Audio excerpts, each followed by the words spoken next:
εταιρεία νεοφυής, που μόλις πέρυσι ξεκινήσαμε. Είναι πολύ μεγάλη χαρά για μας που έχουμε τέτοιες παρουσίες σήμερα στο κοινό μας.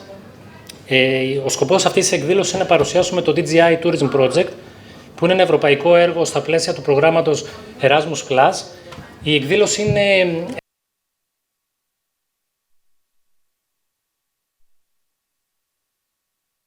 για τους σκοπούς του συγκεκριμένου έργου.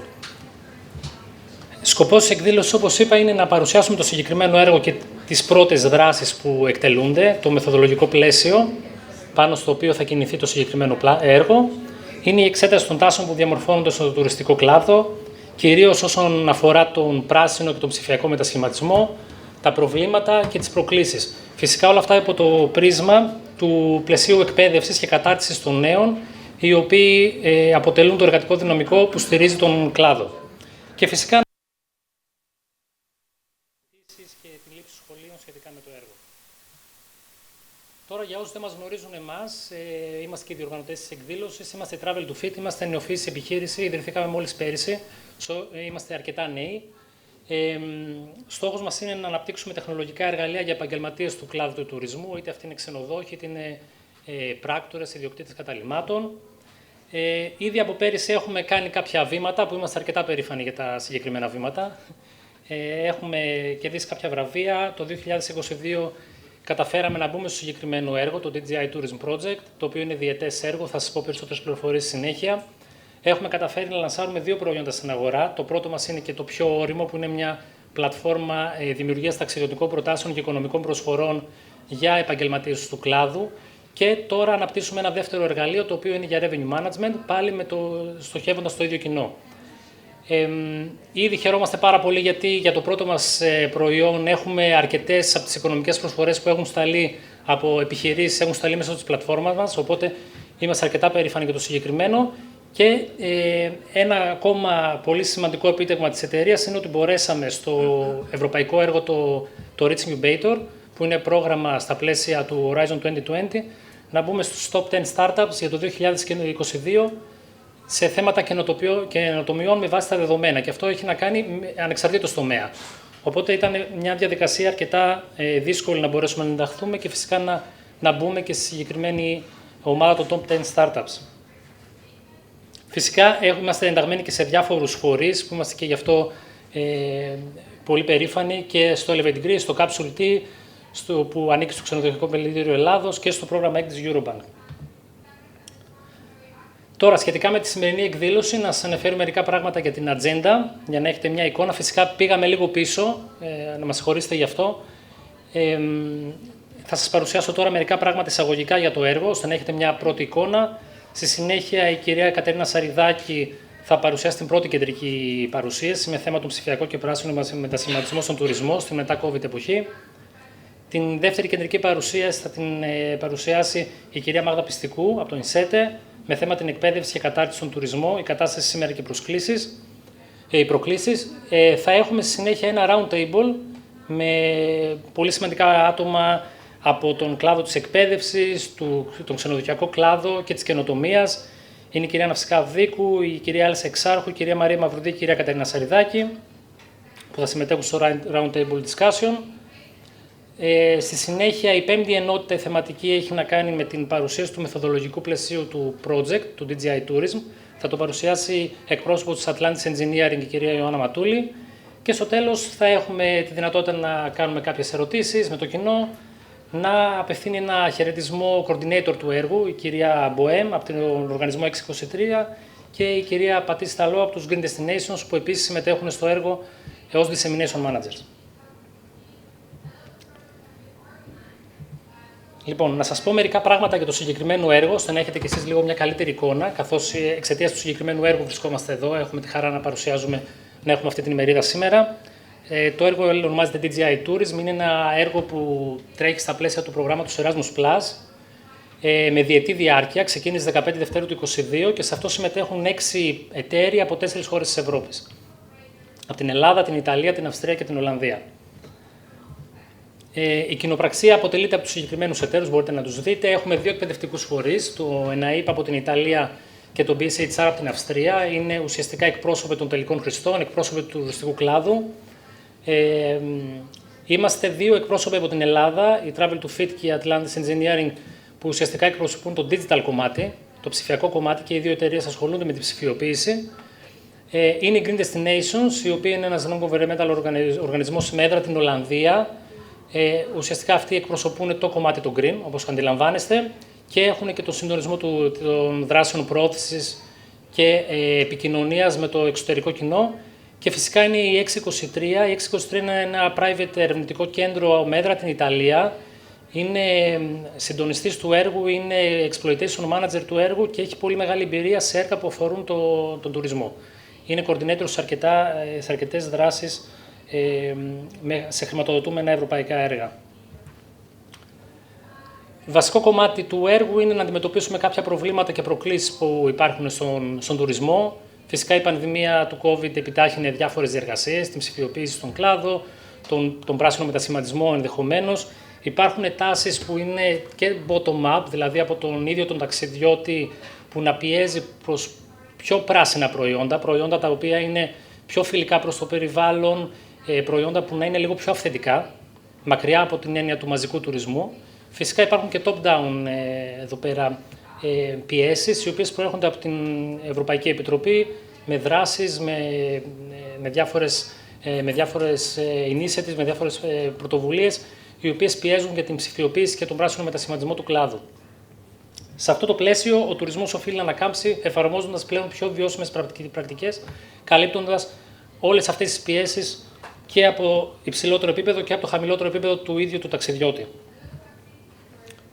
Η λύση που προτείνει το συγκεκριμένο έργο, το DJI Tourism, είναι να προσαρμόσει τις υπηρεσίες εκπαίδευσης και κατάρτισης στην post-COVID εποχή. Αυτό είναι οριζοντίως, δεν αφορά μόνο τον τουρισμό, προφανώς και τον τουρισμό, αλλά γενικότερα να προσαρμοστεί το πλάνο εκπαίδευσης και κατάρτισης των νέων. Και φυσικά, πηγαίνοντας στον τουριστικό κλάδο, στόχος είναι η δημιουργία ενός ολιστικού εκπαιδευτικού πλαισίου προσανατολισμένο στα επαγγέλματα του τουρισμού, που ουσιαστικά να εμπνεύσει για τη συγκεκριμένη αλλαγή. Προτεραιότητες του έργου.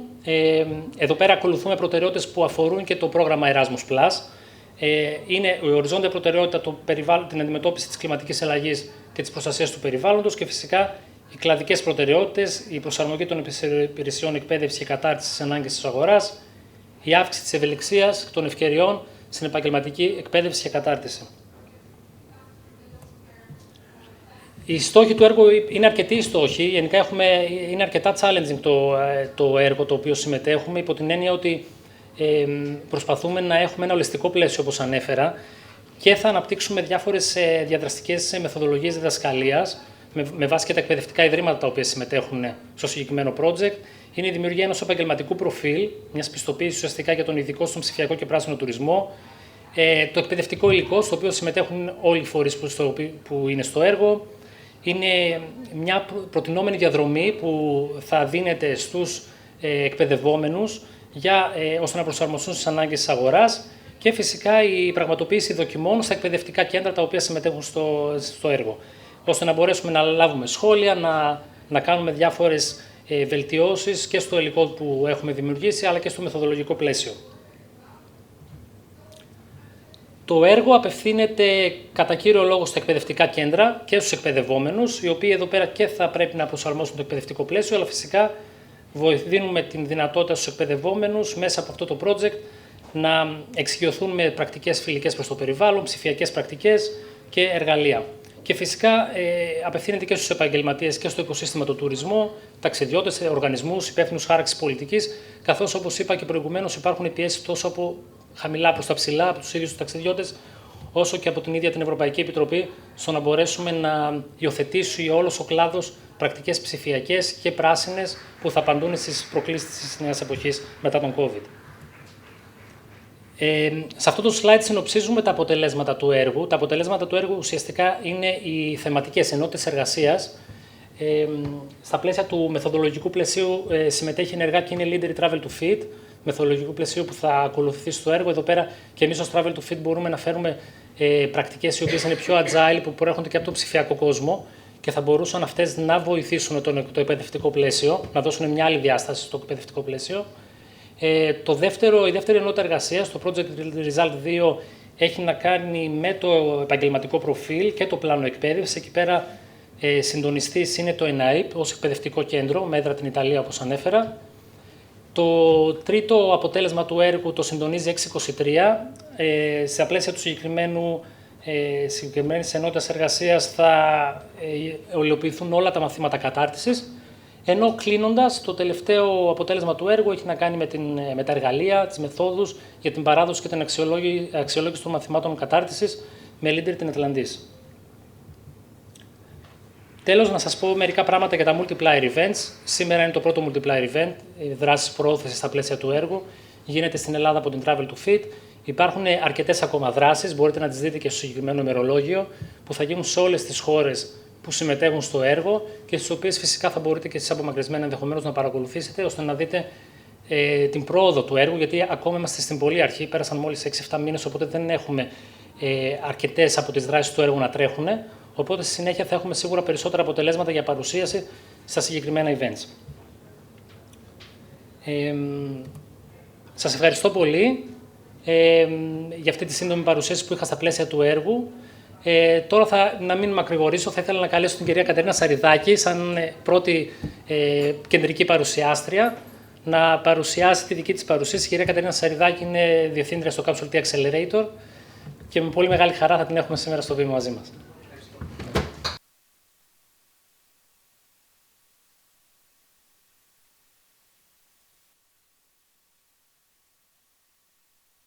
Καλώς ήρθατε. Βγήκαμε λίγο εκτός, γιατί είμαστε συνηθισμένοι να βγαίνουμε λίγο εκτός προγράμματος με το διπλανό. Ωραία. Εντάξει, δεν πειράζει. Μια χαρά. Λοιπόν, καλημέρα και επίσημα λοιπόν. Capsule T, Κατερίνα Σαριδάκη, on the stage αυτή τη στιγμή. Θέλω να σας μιλήσω περισσότερο συνδυαστικά για όλα αυτά που ανέφερε και ο Σάββας, πώς ένας επιταχυτής τα βλέπει. Ο επιταχυτής είναι του Ξενοδοχειακού Επιμελητηρίου Ελλάδος, πώς τα βλέπουν οι startups και πώς μπορούν να βοηθήσουν και να συμβάλλουν σε αυτή τη νέα εποχή που όλοι επιθυμούμε να μπούμε, την πράσινη εποχή και την ψηφιακή εποχή.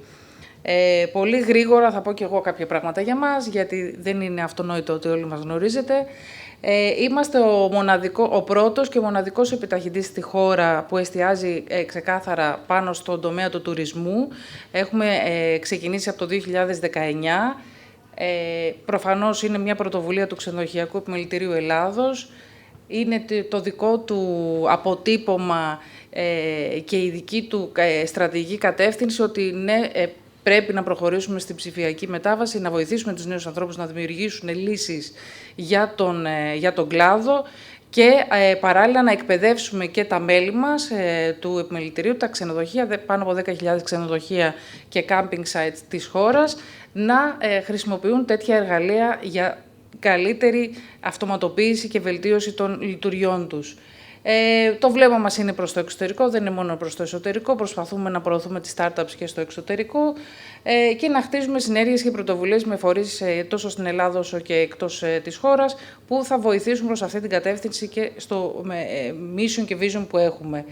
Πολύ γρήγορα, για να καταλάβετε ένας επιταχυτής τι κάνει, 2 προγράμματα έχουμε. Το ένα ξεκινάει ως Idea Platform, είναι ιδέες από φοιτητές που έρχονται και δουλεύουν μαζί μας πάνω σε πραγματικές ανάγκες και προβλήματα που έχει το ξενοδοχείο.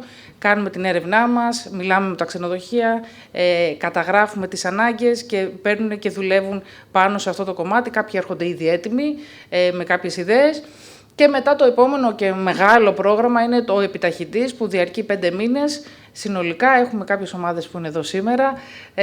Όπως είπε και ο Σάββας πριν, είναι από τις ομάδες που πέρασε από το πρόγραμμά μας και πήγε εξαιρετικά. Και ο σκοπός είναι να δώσουμε τα εφόδια στις ομάδες αυτές να καταλάβουν λίγο καλύτερα τον κλάδο, να δυναμώσουν και να μπορέσουν να βγουν πιο δυναμικά στην αγορά και να έρθουν άμεσα σε επαφή με τα μέλη μας, τα ξενοδοχεία, τους πράκτορες, να καταλάβουν ακριβώς τι χρειάζονται. Κάποια νούμερα, έχουμε μπει ήδη στον 5ο κύκλο επιτάχυνσης από τον Σεπτέμβριο. Τα νούμερα αυτά είναι, φανταστείτε, ένα πρόγραμμα που τρέχει 3 χρόνια και μέσα στον COVID. Δεν σταματήσαμε καθόλου, έγινε όλο ψηφιακά, διαδικτυακά. Δεν θα σταθώ εδώ, δεν θα προλάβουμε να πούμε πολλά. Κρατήστε τα νούμερα και τα συζητάμε όποιος θέλει αργότερα. Θα αναφέρω για τις βραβεύσεις, γιατί είμαι πολύ περήφανη, οπότε δεν μπορώ να μην το αναφέρω. Είχαμε μια τιμητική διάκριση. Είναι πολύ συγκινητικό μέσα σε μια τριετία να αναγνωρίζετε αυτό που κάνεις και να παίρνεις μια διάκριση στα Tourism Awards φέτος. Αλλά αυτό ήταν και μια μεγαλύτερη διάκριση που επίσης ήταν συγκινητική και δεν την περιμέναμε, αλλά το παλέψαμε και είναι συγκινητική γιατί είμαστε η πρώτη πρωτοβουλία ελληνική που κερδίζει σε διεθνή διαγωνισμό τέτοιου είδους στο SESA Awards και είμαστε στη φάση του Global Competition. Όλοι οι νικητές από διάφορα region πλέον διαγωνίζονται. Είναι δύσκολο βέβαια, δεν περιμένω τον Global, αλλά αν είναι το Global θα κάνουμε μεγάλο πάρτι. Σας το λέω. Πάμε λίγο να δούμε τάσεις, διαπιστώσεις και ανάγκες της αγοράς. Ανέφερε και ο Σάββας, νομίζω ότι δεν θέλω να σας κουράσω με πράγματα που πιθανά αναγνωρίζετε όλοι. Έτσι, τα trends είναι δεδομένα. Δεν είναι PR πια το sustainability, δεν μπορεί να είναι PR, πρέπει να πάμε στα επόμενα βήματα. Και αυτό γιατί και το ζητάει ο ταξιδιώτης, το ζητάει γιατί ο ίδιος αρχίζει και είναι πιο εκπαιδευμένος και έχει την ανάγκη να δώσει τα χρήματά του και να συμμετέχει σε ένα σχήμα, σε μια εμπειρία, σε ένα ξενοδοχείο που καταλαβαίνει τις ανάγκες του και έχει την ίδια συμπεριφορά με εκείνον, έτσι. Και βλέπουμε και κάποια νούμερα, λίγο έφυγε η γραμματοσυρά, από την Booking και από τη Skift που γίνονται τέτοιες έρευνες, ότι σου λέει η Booking είναι φετινή αυτή η έρευνα, το 83% των travelers θεωρούν ότι είναι πάρα πολύ σημαντικό και κέριο το να υπάρχουν πρακτικές sustainability, πράσινες πρακτικές μέσα στα ξενοδοχεία, μέσα στους χώρους, στον τομέα του τουρισμού συνολικά, γιατί είναι και αεροπορικές, είναι πάρα πολλά κομμάτια που πρέπει να δούμε. Και από αυτό ένα 69% λέει ότι περιμένει περισσότερα πράγματα από τον κλάδο. Άρα υπάρχει και η ζήτηση, είναι η στιγμή που πρέπει να σχεδιάσουμε περισσότερα προς αυτή την κατεύθυνση. Δεν είναι μόνο επικοινωνιακό, δεν είναι μόνο marketing, είναι ουσιαστικό για όλους μας, για να είναι πιο βιώσιμες περιοχές, οι προορισμοί, τα καταλύματα και να προσφέρουμε πίσω στην κοινωνία. Ξεχώρισα δύο topics που είναι τα topics που μας ενδιαφέρουν σήμερα. Έτσι, στο training κομμάτι, προφανώς η εκπρόσωπος του Ινσέντε θα πει περισσότερα για το training, αλλά κουμπώνουν όλα μαζί και έχουν σημασία.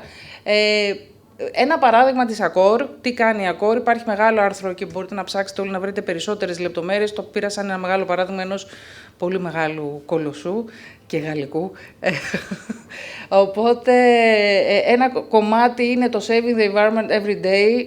Ουσιαστικά μπαίνουν όλοι οι εμπλεκόμενοι, δεν είναι μόνο οι managers, είναι, όλοι οι εργαζόμενοι έχουν τη δυνατότητα να μπουν σε αυτή τη δραστηριότητα και να προσφέρουν τις δικές τους, να κάνουν brainstorming, να προσφέρουν τις δικές τους ιδέες και να συμμετέχουν ενεργά.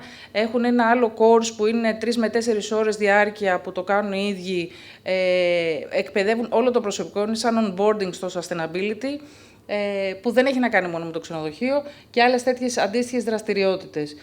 Από την άλλη, βλέπουμε ότι όταν προσπαθούμε να αλλάξουμε συμπεριφορές που θα δώσει και κέρδος και κίνητρο στον ταξιδιώτη, αυτό μπορεί να είναι ακόμα πιο αποτελεσματικό, οπότε πρέπει να δουλέψουμε και προς αυτή την κατεύθυνση. Δηλαδή, το να δω εγώ και να κερδίσω κάτι ως ταξιδιώτης, πηγαίνοντας και ζώντας μια εμπειρία σε μια βιώσιμη, ας το πούμε, επιχείρηση, είναι και αυτό προτρεπτικό. Το upskilling, το μεγάλο θέμα, το μεγάλο θέμα και το upskilling έχει να κάνει από το να ξέρεις πάρα πολλά πράγματα και πολλούς ρόλους για να μπορείς να ξεκινήσεις από καμαριέρα και τελικά δυνητικά να γίνεις housekeeper, manager, οτιδήποτε, αλλά να μπορείς να έχεις τη γνώση πώς δουλεύει όλο το σύστημα, αλλά κυρίως να μπορείς να μάθεις το κομμάτι της τεχνολογίας, που είναι πολύ σημαντικό. Το λέω γιατί ο Σάββας είναι ο εκπρόσωπος εδώ και θα τα πει καλύτερα.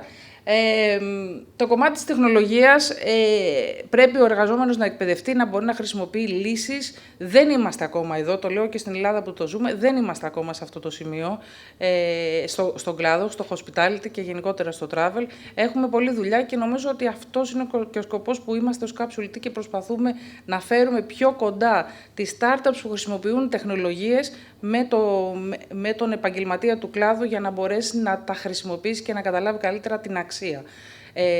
Η αξία της τεχνολογίας έχει να κάνει να βοηθήσει στην αυτοματοποίηση, να βοηθήσει στο να κόψεις δρόμο από εργασίες που σου παίρνουν πολύ χρόνο, απόδοση και αποτελεσματικότητα των εργαζομένων και μείωση κόστους μέσα στην επιχείρηση. Έχουμε πολλά παραδείγματα. Θα σας δείξω κάποια παραδείγματα από startups. Δεν είναι στο κομμάτι των ποσοστών για τη μείωση εξοικονόμηση κόστους, αλλά θα δούμε πιο σχετικά παραδείγματα πάνω στο sustainability.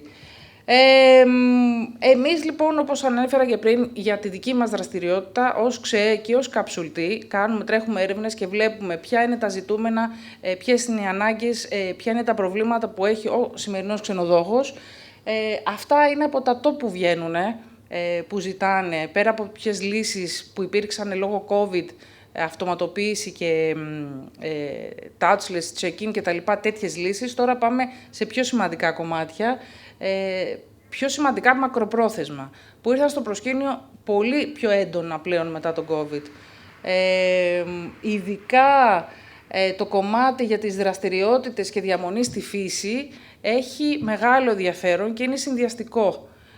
Το βλέπουμε ότι ζητούν εμπειρίες πιο πολύ glamping, πιο πολύ camping, πιο πολύ activities στη φύση, οπότε είναι σημαντικό να μπορούν να το βρουν αυτό το ιδιαίτερο, το local κομμάτι, έτσι, γιατί εμπειρία στη φύση μπορεί να βρεις οπουδήποτε. Πώς θα βρεις αυτή την εξειδικευμένη που είναι στην περιοχή που θα πας στην άκρη του κόσμου. Έτσι. Διαχείριση ακραίων καιρικών φαινομένων είναι climate change, είναι πάρα πολύ σημαντικό. Βλέπουμε πώς επηρεάζει και τη χώρα μας από τις φωτιές, από τις απότομες καταιγίδες, τι προβλήματα δημιουργούνται, τι καταστροφές, τι επικινδυνότητα, και αυτά είναι συστήματα επίσης που ενδιαφέρουν πάρα πολύ τον κλάδο. Πώς βοηθούμε εμείς? Αυτή η διαδικασία του να είμαστε συνέχεια σε επαφή με τα μέλη μας, με τις startups, να δημιουργούμε ευκαιρίες να ανταλλάξουν μεταξύ τους ιδέες, να ανταλλάξουν πληροφορίες, να μπορούμε εμείς να βρίσκουμε όλη αυτή την πληροφορία και να τη φέρνουμε προς τα κάτω, είναι ένα κομμάτι της δραστηριότητάς μας προς την ψηφιακή πρακτική, τις ψηφιακές πρακτικές και στην αειφόρα σκέψη. Δεν μπορούμε να πούμε εμείς ότι στους Capsule-T κάνουμε sustainability solutions ή κάτι τέτοιο. Το θέμα είναι να δίνουμε τροφή προς το κοινό μας, προς τις startups και προς τους ξενοδόχους, προς αυτή την κατεύθυνση. Συνεργασίες και συμπράξεις και συνέργειες, πάρα πολύ σημαντικό κομμάτι. Όσο διαβάσετε κάποια άρθρα, ας πούμε, και για την Accor και για άλλα σχετικά, άλλες αλυσίδες ή και μικρότερους οργανισμούς, το να υπάρχουν συνέργειες μεταξύ των φορέων, των ιδιωτικών, των δημόσιων, των non-profit και των startups είναι win-win situation. Δηλαδή, χρειάζονται οι συνέργειες και οι συνεργασίες για να χτίζονται πλάνα, να χτίζονται μοντέλα προς τις καλύτερες πρακτικές αυτής της εποχής. Άρα, εμείς ουσιαστικά αυτό θέλουμε, να ενισχύσουμε την καινοτομία και την ενδυνάμωση μιας ανοιχτής ανταλλαγής ιδεών, πλατφόρμας ιδεών και πληροφοριών μεταξύ των μελών. Και όχι μόνο στην Ελλάδα. Δεν σας το δείχνω για διαφήμιση των χορηγών και των συνεργατών. Σας το δείχνω για να καταλάβετε πώς ένας επιταχυτής έχει φέρει μέσα στο community του όλες αυτές τις επιχειρήσεις που δένουν μεταξύ τους και έχουν την τεχνογνωσία ο καθένας για να συνεισφέρει και να συμβάλλει σε αυτά που παλεύουμε και σε αυτούς τους στόχους που έχουμε. Κάπως έτσι γίνεται για όλα τα πράγματα. Είτε είναι τεχνολογία, είτε είναι sustainability, θέλει φορείς πολλούς που ο καθένας από το δικό του κομμάτι, όπως είναι και το DJI Tourism που έχει σχεδιαστεί σήμερα και είμαστε εδώ φιλοξενούμενοι, θα φέρει αυτή την προσθέμενη αξία στους στόχους. Αντίστοιχα, ένα ενδεικτικό, πολύ ενδεικτικό, γιατί είναι πολύ μεγαλύτερο το δίκτυο του ΞΕ, κάποιες συνεργασίες που είναι του ΞΕ και του Capsule-T, πάλι βλέπουμε ότι υπάρχει μια πληθώρα συνεργασιών που πιάνουν το κομμάτι ψηφιακής μεταρρύθμισης, βιωσιμότητας και λύσεων που μπορούν να φέρουν με τεχνολογία στον κλάδο μας και να συμπράξουμε για αυτό το καλύτερο που μπορούμε. Πολύ γρήγορα, έχω λίγο άγχος με το χρόνο, γιατί έχουμε πάει πίσω. Σας προχωράω λίγο σε startups για να κατανοήσουμε καλύτερα πώς μπορούν οι startups οι ίδιες να βοηθήσουν το κομμάτι των πρακτικών αυτών, πώς μπορούν να βοηθήσουν τον επαγγελματία που βρίσκεται στο χώρο, στο hospitality, να βελτιωθεί. Ένα παράδειγμα λοιπόν είναι το Comes Around, που είναι μια online booking platform μόνο για camping, glamping και RV. Ο ρόλος που πήραν οι Comes Around δεν ήταν μόνο να φτιάξει ένα booking engine, είναι ουσιαστικά να εκπαιδεύσει τους ίδιους τους ιδιοκτήτες αυτών των καταλυμάτων πώς να μπουν στην ψηφιακή εποχή, διότι δεν ήταν εκπαιδευμένοι, πώς να δημιουργήσουν το προφίλ τους σε μια τέτοια λύση, πώς να δημιουργήσουν ακόμα και το site τους, δηλαδή κάνουν και consulting κομμάτι στον τομέα της τεχνολογίας και της ένταξης σε αυτό. Οπότε έχουν πάρει ένα ρόλο πολύ μεγαλύτερο από το έχουν ένα booking engine. Και είδαν και καταγράφουν, αυτά είναι δικά τους λεγόμενα. Έχω ζητήσει από όλες τις εταιρείες να μας δώσουν σημαντικά κομμάτια που αφορούν τη σημερινή παρουσίαση. Η τάση και του glamping και όλο το κομμάτι του Παγκόσμιου Οργανισμού Τουρισμού προς το Sustainable Development είναι ένα βασικό χαρακτηριστικό της Comes Around, και η εκπαίδευση βέβαια και το RV που είδανε μια μεγάλη αύξηση μετά το COVID. Έτσι, είναι ένα κομμάτι που έχει αυξηθεί ιδιαίτερα μετά το COVID. Μια άλλη startup, πολύ ενδιαφέρουσα, έτσι, πολύ ιδιαίτερη και στοχευμένη στον αλλιευτικό τουρισμό, είναι η Φύση. Πώς ξεκινήσανε σκεπτόμενοι ότι βλέπουμε ότι υπάρχει μια τάση προς τέτοιου είδους εμπειρίες, όπου η Ελλάδα, η Ιταλία, η Κύπρος και άλλες χώρες στη Μεσόγειο μπορούν να δώσουν αυτές τις εμπειρίες. Προβληματίστηκαν πάρα πολύ με το κομμάτι του overfishing, πώς μπορεί αυτό να μειωθεί, πώς μπορούμε να βοηθήσουμε τις θάλασσές μας να μην έχουν αυτό το πρόβλημα και τη βιωσιμότητα όμως και του ίδιου του ψαρά, γιατί προσπαθώντας να καλύψει τα κενά του και την υπεραλίευση ή να μην μπορεί να δουλέψει κάποιες εποχές, να μπορεί να έχει ένα άλλο εισόδημα. Και δημιούργησαν λοιπόν αυτή την πλατφόρμα, το Booking Engine για αλλιευτικό τουρισμό, που ήδη τρέχουν με 60 ξεχωριστούς ψαράδες. Είναι πολύ δύσκολο κοινό, εκπαιδεύουν και αυτοί. Δηλαδή μπαίνουν στον κλάδο του αλλιευτικού τουρισμού και πρέπει να εκπαιδεύσουν και τον ψαρά πώς θα χρησιμοποιήσει την τεχνολογία, πώς θα γίνει η κράτηση. Είναι πολύ σημαντικό να βλέπεις παιδιά, είναι νέα παιδιά και αυτή η ομάδα και οι προηγούμενοι, να μην δημιουργούν απλά ένα προϊόν που θα βγει εκεί έξω, αλλά να δημιουργούν ένα προϊόν που θα δώσει υπεραξία και στο συνεργάτη τους και να χτίζει προς αυτή. Μία ακόμα λύση είναι η Respo Guide. Κάπου συζητούσα για τέτοιου είδους λύσεις. Ουσιαστικά είναι ένα mobile app και μια πλατφόρμα που βοηθάει τον ξενοδόχο, απευθύνεται σε ξενοδοχεία, να καταγράψει τις πρακτικές που έχει σε ένα σημείο και να αξιολογηθεί σε αυτό. Άρα είναι σε μια πλατφόρμα και να μπορεί να βρει το κοινό του, ο επισκέπτης του, τι ranking έχει και τι αξιολόγηση παίρνει. Παράλληλα όμως, έχοντας αυτή την πλατφόρμα και επικοινωνώντας με τα ξενοδοχεία, βοηθούν το ίδιο το ξενοδοχείο να διαχειριστεί καλύτερα αυτή την πληροφορία. Είναι αρκετοί που λένε ότι κάνουν πράγματα, αλλά δεν ξέρουν πώς να το επικοινωνήσουν, το βάζουν απλά στο site τους και υπάρχει. Ή θέλουν να στοχεύσουν και να δουλέψουν παραπάνω σε τέτοιες λύσεις. Η Respo Guide έρχεται λοιπόν να τους βοηθήσει και στο επικοινωνιακό κομμάτι, πώς να το εξηγήσουν, να το προβάλλουν, αλλά και στο πώς να μπουν και να μπουν πιο βαθιά στο κομμάτι της βιωσιμότητας. Και μία τελευταία λύση είναι η Costa Nostrum, εστιάζει πάρα πολύ συγκεκριμένα στις παραλίες, στο πώς η παραλία μπορεί να είναι βιώσιμη, πώς ουσιαστικά δεν είναι η γαλάζια σημαία, είναι κάτι παραπάνω από τη γαλάζια σημαία, γιατί κοιτάζει ολιστικά μέσα στα συστήματα που έχει την ποιότητα και τις επιδόσεις, ας το πούμε, μπορεί να έχει μια παραλία.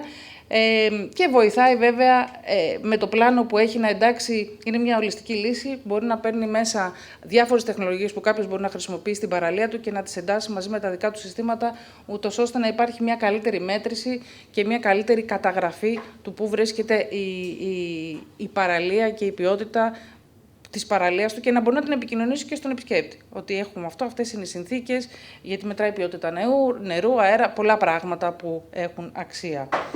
Δεν έχω πολλά παραπάνω να σας πω, το έτρεξα λίγο. Είμαι εδώ αν θέλετε να μιλήσουμε περισσότερο. Η ουσία της παρουσίας νομίζω είναι περισσότερο να καταλάβουμε πώς οι νέοι άνθρωποι που καινοτομούν, που έχουν λύσεις, που ακούν την αγορά και σκέφτονται πώς μπορώ να βοηθήσω, να ενταχθούν σε αυτή την κατάσταση και τις νέες συνθήκες της βιωσιμότητας πράσινης μεταρρύθμισης και ψηφιακής μεταρρύθμισης, να βοηθήσουν ενεργά, γιατί είναι άνθρωποι που έχουν και τη γνώση και τη μόρφωση, ας το πούμε, και την εμπειρία πάνω στο κομμάτι της τεχνολογίας, να δώσουν πιο γρήγορα λύσεις και να εκπαιδεύσουν πιο γρήγορα το κοινό μας. Πολλά βιντεάκια μπορείτε να δείτε, όσοι ενδιαφέρεστε, για το πώς μπορούν να βελτιωθούν οι επιχειρήσεις σας μέσα από τεχνολογικές λύσεις, όχι μόνο για το sustainability, είναι πάρα πολλά τα βίντεο σε διαφορετικά θέματα. Εγώ σας ευχαριστώ πολύ, ευχαριστώ για την τιμή. Να είστε καλά.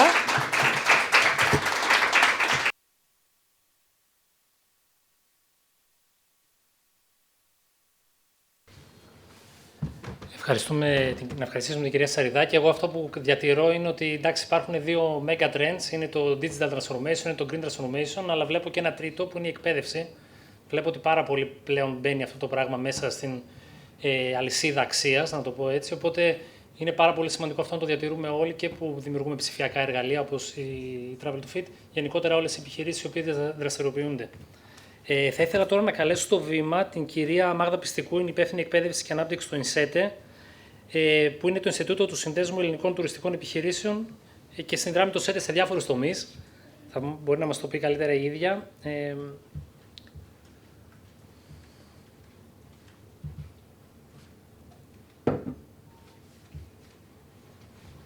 Ωραία.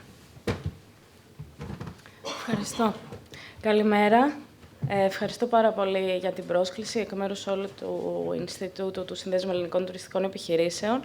Ευχαριστώ και την κυρία Σαριδάκη που έκανε ένα πολύ ωραίο lead μου έδωσε πολύ ωραίο lead για να κάνουμε την παρουσίαση. Αν μου επιτρέπετε, θα κάνω και ένα μικρό σχόλιο. Και όντως, όπως είπε και ο Σάββας, είναι πραγματικά η εκπαίδευση η ομπρέλα ενδεχομένως όλων, αλλά χωρίς πρωτοβουλίες που δίνουν όραμα στα νέα παιδιά. Έχοντας μπει στις τάξεις, εγώ αυτό θα κρατήσω από όλο. Τουλάχιστον αυτό μου ήρθε όπως παρακολουθούσα την παρουσίασή σας, ότι το όραμα και το μεράκι, μια και μιλάμε για ελληνικές λέξεις που τις χρησιμοποιούμε και γενικώς σε διάφορες επικοινωνίες. Ως ΙΝΣΕΤΕ, λοιπόν, βρίσκομαι εδώ σήμερα. Είμαι η Μάγδα Πιστικού, επικεφαλής του τμήματος εκπαίδευσης, της Διεύθυνσης Εκπαίδευσης. Να συστηθούμε πολύ γρήγορα και με σεβασμό έτσι στο χρόνο στο τι δράσεις πραγματοποιεί το ΙΝΣΕΤΕ. Να πω πρώτα απ' όλα ότι συστήθηκε το 2013, είναι αστική μη κερδοσκοπική εταιρεία. Απαρτίζεται από τους εταίρους που μπορείτε να δείτε εκεί να καταγράφονται, το ΣΕΤΕ, την Box, το Σύνδεσμο των Ενελλάδων Τουριστικών και Ταξιδιωτικών Γραφείων, ΧΑΤΑ και ΣΕΤΚΕ. Οι δράσεις κινούνται, θα λέγαμε, αν μπορούμε να τους ομαδοποιήσουμε σε 4 άξονες. Είναι η μελέτη, προστασία και παραγωγή της θέσης και συμβολής του τουριστικού τομέα. Είναι η στήριξη και πρόθεση της επιχειρηματικότητας. Είναι το να ενισχύσουμε με διάφορους μηχανισμούς, αλλά και τους ίδιους τους μηχανισμούς, με πολιτικές, ώστε να αναπτύξουμε τους ανθρώπινους πόρους. Αυτό είναι και το κομμάτι της Διεύθυνσης Εκπαίδευσης, κατά κύριο λόγο, που δημιουργούμε νέα σεμινάρια κάθε χρόνο, ώστε να μπορούν να εκπαιδεύονται και να ξαναεκπαιδεύονται οι επαγγελματίες του τουρισμού και να παρέχουμε μέσα από συγκεκριμένες έρευνες και μελέτες που πραγματοποιούμε επιστημονική, τεχνική και άλλου χαρακτήρα υποστήριξη και προς το ΣΕΤΕ και προς την ευρύτερη αγορά του τουρισμού. Είναι ενδιαφέρον κάποιες φορές να βλέπουμε και τους αριθμούς. Μόνο το 2021-2022, και μιλάμε για εκπαιδευτική χρονιά, δηλαδή για ακαδημαϊκό έτος, εκπαιδεύσαμε περισσότερους από 1.500 επαγγελματίες στον τουρισμό σε 62 executive seminar διαφορετικής θεματολογίας. Έχει μία αξία, το λέω απλά έτσι για να έχετε μία πιο ολοκληρωμένη εικόνα σε σχέση με τις δράσεις του ΙΝΣΕΤΕ. Και πάμε στο θέμα της σημερινής συνάντησης. Συγκλίνουν αρκετά οι απόψεις, έστω και αν ήταν από άλλη οπτική γωνία τα όσα μας ανέλησε προηγουμένως η κυρία Σαριδάκη. Θα μιλήσουμε σίγουρα για online, θα μιλήσουμε για βιωσιμότητα. Αυτές είναι οι τάσεις, κάτω από όποιο πρίσμα και αν τις δούμε. Τι βλέπουμε λοιπόν στο σήμερα, που θα δούμε και σε λίγο ότι το σήμερα είναι αύριο.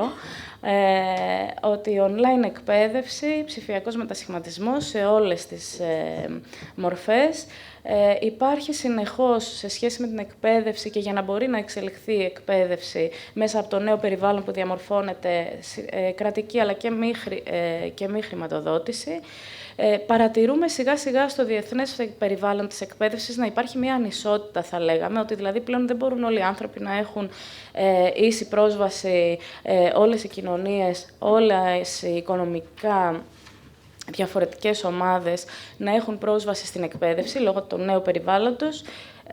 Και μιλάμε για το online, ότι μπορεί σε κάποιες χώρες, ίσως εδώ ή στην Ευρώπη, να μην μας είναι τόσο οικείο, αλλά υπάρχουν και οι τρίτες χώρες που εκεί μπορεί να δούμε να μην έχουν τη δυνατότητα, να μην έχουν σύνδεση με το διαδίκτυο, να μην έχουν τις πλατφόρμες, να μην έχουν δηλαδή αυτή την οικονομική και κοινωνική δυνατότητα να αποκτήσουν πρόσβαση στη νέου τύπου εκπαίδευση. Σίγουρα η διαβίου μάθηση είναι κάτι που θα το δούμε και θα συνεχίσουμε να το βλέπουμε να ενδυναμώνει. Υπάρχει πια ανοιχτή πρόσβαση στην πληροφορία και αυτό που εννοούμε εδώ είναι πως βλέπουμε πια να ανοίγουν οι βιβλιοθήκες που κάποτε ήταν με συνδρομή και να υπάρχει πρόσβαση στην πληροφορία και να είναι δωρεάν. Ακαδημαϊκά άρθρα, έρευνες, μελέτες πλέον διατίθενται δωρεάν σε ολένα και μεγαλύτερο ποσοστό. Και τέλος, η χρήση της επαυξημένης και εικονικής πραγματικότητας, δηλαδή μπαίνει πια στην εκπαίδευση το virtual, το εικονικό, το περιβάλλον, να γίνεται πιο φιλικό στο χρήστη, να αποκτά περισσότερο ενδιαφέρον για όσους παρακολουθούν και συμμετέχουν στην εκπαιδευτική διαδικασία. Πάντα οι αριθμοί κάποιες φορές μας δείχνουν μία κατεύθυνση ή επιβεβαιώνουν ή αναιρούν κάτι που ήδη γνωρίζουμε. Η αξία λοιπόν στην Αμερική αυτή τη στιγμή, γιατί συνήθως προηγείται σε κάποια πράγματα που μετά τα βλέπουμε να έρχονται και εδώ σε διάστημα 6 μηνών με 1 έτους, βλέπουμε λοιπόν ότι η αξία της εκπαίδευσης στον κλάδο είναι για το 2021 είναι αυτός ο αριθμός που βλέπετε των δισεκατομμυρίων δολαρίων. Το 2022 αυξάνεται η αύξηση, την υπολόγιζα εχθές, πρέπει να είναι γύρω στο 15% μέσα σε ένα χρόνο, αν δεν κάνω λάθος. Και το 2026 αναμένεται, όπως εκτιμούν οι ερευνητές, να φτάσει στις 4.623 δισεκατομμύρια δολάρια. Βλέπουμε λοιπόν ότι η εκπαίδευση θα ενισχυθεί ο ρόλος της και θα ισχυροποιηθεί ακόμη περισσότερο. Γίνεται πάρα πολύ δημοφιλής και αυτό σημαίνει ότι και περισσότεροι θα εμπλέκονται για να εκπαιδευτούν, αλλά και περισσότεροι για να εκπαιδεύσουν. Το μέλλον.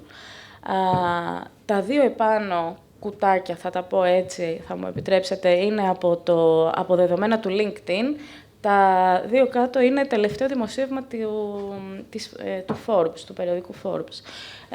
Μιλάει λοιπόν το LinkedIn και λέει ότι πλέον το μέλλον είναι στον κλάδο της τεχνολογίας, ότι είπαμε και προηγουμένως, 150 εκατομμύρια νέες θέσεις εργασίας ετοιμάζονται μόλις το 2023, το πρώτο τρίμηνο ανέφερε, να είναι στον κλάδο της τεχνολογίας, άρα λοιπόν είναι εκεί το πεδίο της ευκαιρίας. Τα soft skills είναι η συζήτηση κλειδί, η κατεύθυνση κλειδί που θα δούμε τους ανθρώπους να θέλουν να εξελιχθούν εκεί και αυτό έχει άμεση σχέση με το πέρασμα με την έλευση της πανδημίας. Ότι δηλαδή ξανά οι άνθρωποι έρχονται κοντά, αλλά ήδη υπήρξαν 2 χρόνια τα οποία μας δημιούργησαν συνθήκες που θα πρέπει να επικοινωνούμε και να συνεργαζόμαστε εξ αποστάσεως. Άρα λοιπόν το πώς θα ξανάρθουμε κοντά, έχοντας πια το φόβο όμως πάντα της πανδημίας ή των μεταδοτικών ασθενειών που μπορεί να μας θέσουν σε κίνδυνο. Και η δημιουργικότητα. Εδώ η δημιουργικότητα έχει να κάνει με ευρηματικότητα, με νέες ιδέες, με το πώς μπορούμε συνεχώς να δίνουμε νέα πράγματα και να τροφοδοτούμε το κοινό μας με πιο ενδιαφέρουσες προτάσεις και προοπτικές, πάντα για το πεδίο της εκπαίδευσης. Επίσης, κάτι που ανέφερε το Forbes είναι ότι μία νέα ειδικότητα που βλέπουν μέσα στο 23, για κάποιο λόγο έχω μείνει 10 χρόνια πίσω κάποιες φορές, δεν ξέρω, Άρχισα να τα κρύβω από τώρα, μάλλον τα χρόνια μου. Είναι το ότι η ηθική θα παίξει ένα μεγάλο ρόλο στο κομμάτι της διαχείρισης και του πώς μπορούμε να εργαζόμαστε με ηθικές αξίες. Ότι αυτό είναι ένα ευαίσθητο ζήτημα και τώρα πια μπαίνει και ανεβαίνει ένα σκαλί με το artificial intelligence. Ότι δηλαδή σε αυτό το κομμάτι, σε αυτή την επιλογή, σε αυτό το πεδίο, πώς μπορεί και ότι πρέπει να έχουν οι επιχειρήσεις, αναφέρει, άνθρωπο που θα διαχειρίζεται και θα προστατεύει τα ηθικά ζητήματα που σχετίζονται με τη διαχείριση του artificial intelligence. Και φυσικά το diversity. Πολλής λόγος γίνεται για το diversity, για διαφορετικότητα. Εδώ μιλάμε για πολιτισμό, για τρόπο σκέψης, μιλάμε για το πώς θα σεβόμαστε, θα συνεργαζόμαστε πολύ διαφορετικοί άνθρωποι, βγάζοντας ένα κοινό αποτέλεσμα και εργαζόμενοι για ένα κοινό σκοπό. Υπάρχουν λοιπόν οι γνώσεις, υπάρχουν και οι δεξιότητες. Πρόσφατα, περίπου 6 μήνες πριν, σε μια συνεργασία και με τον Παγκόσμιο Οργανισμό Τουρισμού για μια εκπαίδευση, έγινε εκπαίδευση λοιπόν για τα skills, για digital skills. Και αυτό που διαπιστώθηκε είναι ότι υπάρχουν τουλάχιστον ένα μεγάλο ποσοστό, η πλειοψηφία των επαγγελματιών τουρισμού δεν είναι βέβαιοι καν για το ποια είναι η διαφορά μεταξύ γνώσεων και δεξιοτήτων. Ότι δηλαδή αυτό έγινε στη Ρωσία. Δεν υπήρχε ξεκάθαρη γνώση για το πότε μιλάμε για γνώση και πότε για δεξιότητα. Οπότε λοιπόν εδώ το μόνο που αναφέρουμε εμείς για την οικονομία της συζήτησης είναι πως οι γνώσεις και οι δεξιότητες είναι σίγουρα κάτι που τρέχει παράλληλα, που συνδέονται και που πρέπει να εξελίσσονται ταυτόχρονα. Σε κάποιες περιπτώσεις η γνώση μετατρέπεται σε δεξιότητα, αλλά κυρίως όταν φτάνουμε πια σε υψηλότερες θέσεις διοίκησης. Και κάτι που καλό είναι να σκεφτούμε προς αυτή την κατεύθυνση είναι ότι η εμπειρία δεν υποκαθιστά την εκπαίδευση, αλλά μπορεί να βοηθήσει και να επικουρεί το ένα το άλλο. Πολλές φορές όλοι μας λέμε το ξέρω, το έχω κάνει πολλές φορές, άρα δεν χρειάζεται να εκπαιδευτώ ή το γνωρίζω πολύ καλά γιατί το έχω μάθει στην πράξη. Έχουμε δει όμως ότι αυτό ίσως πρέπει να επικουρεί το ένα το άλλο και όχι τελικά να το ακυρώνει ή να το αγνοεί.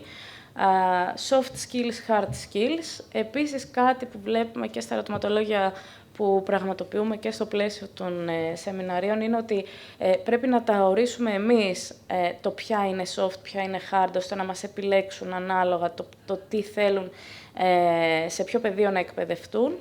Και σε άλλη περίπτωση μπορεί στα soft skills να εντάξουν κάποιο hard ή στα hard να κάνουν κάποιο soft. Άρα δηλαδή ότι μας λείπουν βασικές, έτσι θα λέγαμε, αρχές πάνω σε αυτό το κομμάτι. Η γνώση λοιπόν μπορεί να είναι ναι, πράγματι εμπειρική, αλλά τελικά βλέπουμε την εξέλιξη, βλέπουμε ότι μετασχηματίζονται σιγά σιγά οι γνώσεις και περνούν μέσα στους ανθρώπους και στους οργανισμούς. Το reskilling και το upskilling είναι επίσης μέσα στις τάσεις. Αυτά είναι νούμερα από το forum, το World Economic Forum και μιλούν για το ότι ένας στους δύο θα χρειάζεται reskilling σίγουρα στις νέες τεχνολογίες. Η κριτική σκέψη και η επίλυση προβλημάτων είναι μέσα στα βασικά skill που θα χρειαστεί να αποκτήσουμε όλοι και το να διαχειριστούμε τους εαυτούς μας είτε σημαίνει να είμαστε πιο ευέλικτοι, είτε σημαίνει να διαχειριζόμαστε το άγχος μας, είτε να είμαστε ανθεκτικοί στις μεταβολές. Επίσης, κάποια άλλα ενδιαφέροντα στατιστικά έχουν να κάνουν με το disruption. Δεν συμφωνώ απόλυτα με τον όρο αναστάτωση στα ελληνικά, αλλά είναι μια, θα λέγαμε έτσι, βολική μετάφραση. Το disruption, λοιπόν, έχει να κάνει με το ότι αλλάζει συνεχώς και αναστατώνεται το περιβάλλον. Συνήθως δεν προβλέπουμε τις αλλαγές αυτές και γι' αυτό προκαλείται και η αναστάτωση. Το 40% λοιπόν, των εργαζομένων θα πραγματοποιήσει reskilling που θα διαρκεί τουλάχιστον 6 μήνες, ενώ ένας στους δύο θα πραγματοποιήσει reskilling σίγουρα την προσεχή πενταετία για διαφορετικούς λόγους, είτε για τεχνολογικούς είτε για οικονομικούς. Εδώ μπορείτε να δείτε τάσεις δεξιοτήτων, μια και μιλούσαμε πριν για εκπαίδευση και μιλάμε για εκπαίδευση. Αυτές είναι οι τάσεις όπως αρχίζουν να χαρτογραφούνται ήδη από το 2020 για το πού μπορεί ο κάθε εργαζόμενος να εξελιχθεί περισσότερο. Βλέπετε ότι έχει να κάνει με σκέψη, με επίλυση προβλημάτων, ηγεσία, σε μεγάλο βαθμό το θέμα του στρες, τονίζεται πάρα πολύ η ευελιξία και φυσικά ό,τι έχει να κάνει με πρωτοτυπία, καινοτομία και τεχνολογία. Οι υπεύθυνοι οργανισμοί είναι σε συνέχεια πάλι αυτού που έλεγε η κυρία Σαριδάκη για το περιβάλλον και για τη βιωσιμότητα. Άρα, κατά πόσο οι υπεύθυνοι οργανισμοί, το μόνιμο αιώνιο ερώτημα του ηθικού και του μάρκετινγκ σε σχέση με τη βιωσιμότητα.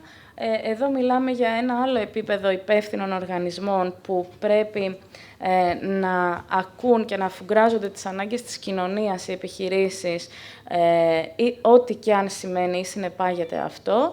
Υπάρχει επίσης το ερώτημα, όπως μπορείτε να δείτε στο τελευταίο σημείο, που μιλάει για κίνδυνο ή ευκαιρία, δηλαδή το τι πρέπει να κάνουν οι επιχειρήσεις και να κάνουν τελικά ανάληψη κινδύνου ή να δουν την ευκαιρία.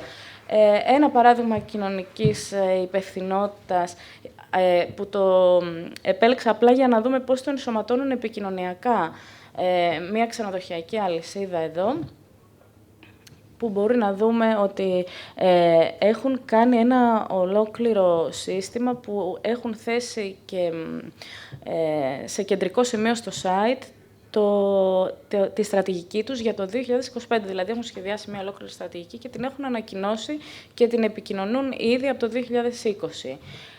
Προχωρώ στα του COVID. Κάποιες φορές δεν μπορούμε να συζητήσουμε για εκπαίδευση χωρίς να λάβουμε υπόψη την παράμετρο της πανδημίας. Νέες δεξιότητες, λοιπόν. Μιλάμε για ψηφιακές δεξιότητες που λέμε ναι, ότι κάποια πράγματα ήρθαν και θα μείνουν στο πεδίο, ξαναλέω, της εκπαίδευσης. Σίγουρα θα υπάρχουν και θα συνεχίσουν να υπάρχουν τα online μαθήματα, τα online προγράμματα για πολλούς λόγους λειτουργικούς, πρακτικούς, οικονομικούς. Δίνεται μεγαλύτερη πρόσβαση έτσι, στην πληροφορία και μεγαλύτερη ευχέρεια για εργαζόμενους αλλά και οργανισμούς να παρακολουθήσουν καινούργια προγράμματα. Έτσι, λοιπόν, αλλάζουν και τα επιχειρηματικά μοντέλα των επιχειρήσεων που παρέχουν εκπαίδευση. Μόνο του κινείται. Εδώ είμαστε. Χωρίς όμως να ξεχνάμε ότι υπάρχει ακόμα η αβεβαιότητα.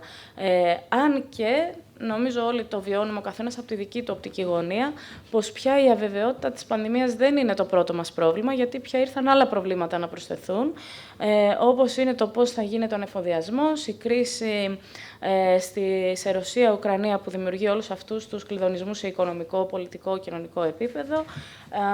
Άρα, λοιπόν, ο ανεφοδιασμός, ο πληθωρισμός, η συνεχής αύξηση των τιμών, τα καύσιμα. Έχουμε δηλαδή πολλά ζητήματα που θα πρέπει να σκεφτούμε, αλλά εμείς θα συνεχίσουμε να είμαστε αισιόδοξοι, ίσως. Τι επιβραδύνει την οικονομική ανάπτυξη?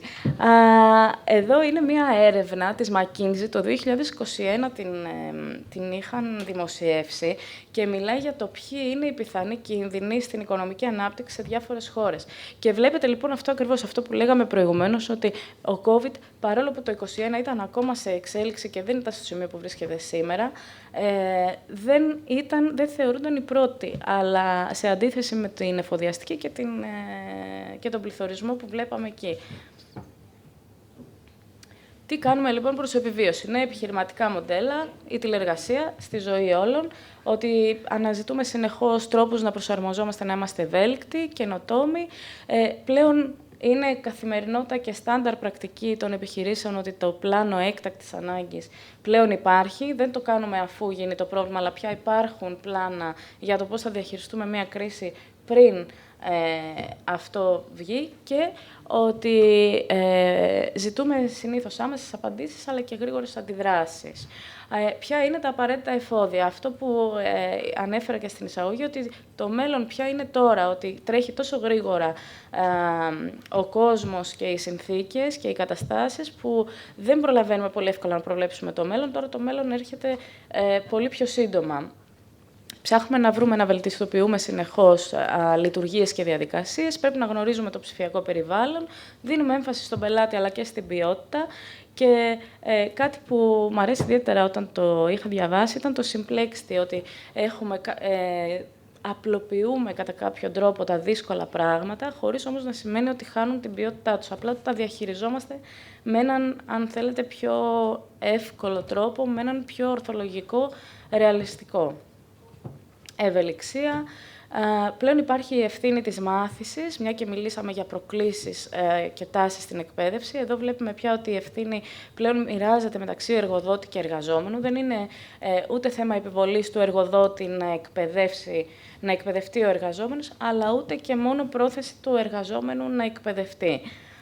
Και το blended learning, ότι αρχίζει και γίνεται επιλογή το να υπάρχει ένας συνδυασμός των δύο, και online δηλαδή παρακολούθηση, αλλά και η φυσική επαφή που πάντα είναι δημοφιλής και πάντα θα προτιμάται σε ένα βαθμό από κάποιους, ειδικά σε τεχνικές θα λέγαμε ειδικότητες. Κάποια digital skills, απλά επειδή μιλήσαμε για το ψηφιακό και είναι κάτι που όντως αποτελεί τάση για την εκπαίδευση, του τι είδους. Θα σταθώ μόνο στο ethics που μιλήσαμε προηγουμένως για την ηθική και στο cyber security, ότι δηλαδή το θέμα της ασφάλειας, τα προσωπικά δεδομένα και το κατά πόσο εισβάλλει τεχνολογία στη ζωή του ανθρώπου συνεχίζουν να είναι ευαίσθητα και απαιτούν πια γνώση για να μπορεί ο άνθρωπος να τα διαχειριστεί με ασφάλεια. Δεξιότητες στον τουρισμό. Εδώ ακριβώς βλέπουμε ότι επικεντρώνεται μάλλον σε 4 κομμάτια. Είναι ότι ο πελάτης πια, και νομίζω κυρία Σαραδάκη επίσης το αναφέρατε πριν αυτό για τον πελάτη και το πώς αναζητά πληροφορία και τι περιμένει από την εμπειρία του. Είναι λοιπόν ένα κομμάτι αυτό, ότι έχουμε την έμφαση στο τι είδους εμπειρία αναζητά ο επισκέπτης φιλοξενούμενος τουρίστας. Έχουμε πια αποδοχή της ψηφιακής μάθησης, που μέχρι πριν ήταν κάτι τελείως διαφορετικό στο μυαλό μας. Τώρα είναι κάτι θετικό γιατί μας δίνει πρόσβαση, μας δίνει επιλογές, πολλές διαφορετικές. Μπορούμε να παρακολουθήσουμε κάτι εδώ που να διεξάγεται στην Αμερική, σε ένα πανεπιστήμιο, στο δικό μας χρόνο, σε άλλα κόστη πολύ χαμηλότερα. Εξοικονόμηση πόρων, λοιπόν, προσδοκίες πελατών και διαχειριστών και οι εργοδότες που είναι πια πιο εξοικειωμένοι στο κομμάτι της εκπαίδευσης.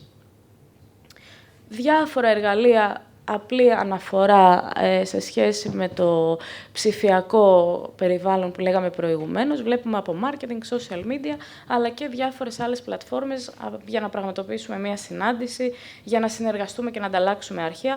Όλα αυτά είναι κομμάτια που πια είμαστε πολύ πιο εξοικειωμένοι να τα χρησιμοποιούμε. Εδώ είναι μια πλατφόρμα η οποία είναι της Ευρωπαϊκής Ένωσης και αναφέρεται μόνο στο πώς μπορεί κάποιος να εξελίξει μόνο τα digital skills. Και το κράτησα ως παράδειγμα μόνο για το λόγο ότι βλέπουμε λοιπόν αυτό το προσανατολισμό στο digital, στο ψηφιακό περιβάλλον, και η ίδια η Ευρωπαϊκή Ένωση πραγματοποίησε λοιπόν ένα πρόγραμμα για να αναδείξει αυτή την αξία και να δείξει αυτές τις πλατφόρμες. Για την οικονομία του χρόνου έχω ένα βίντεο στο τέλος, δεν θα το δείξουμε, για να μπορέσει να δώσουμε το προβάδισμα να εξοικονομήσουμε τον επόμενο εισηγητή από το πάνελ. Και τελευταίο λοιπόν slide είναι αυτό, ότι μπορεί να... συγγνώμη. Εδώ. Ότι ανάλογα με το αν είμαστε trainers, δηλαδή αν είμαστε ή αν ενδιαφερόμαστε για κάτι, μπαίνουμε σε αυτή την πλατφόρμα και με βάση το ιδιαίτερο χαρακτηριστικό μας, το προσανατολισμό μας, μπορούμε να βρούμε προγράμματα τα οποία διαθέτουν δωρεάν στο κομμάτι των digital skills. Άρα λοιπόν υπάρχουν επιλογές και είναι ακριβώς αυτό που λέγαμε για τα πλεονεκτήματα στο ψηφιακό περιβάλλον. Να σας ευχαριστήσω πάρα πολύ σε αυτό το σημείο. Ελπίζω να μην σας κούρασα και να μην τα είπα γρήγορα. Και εννοείται...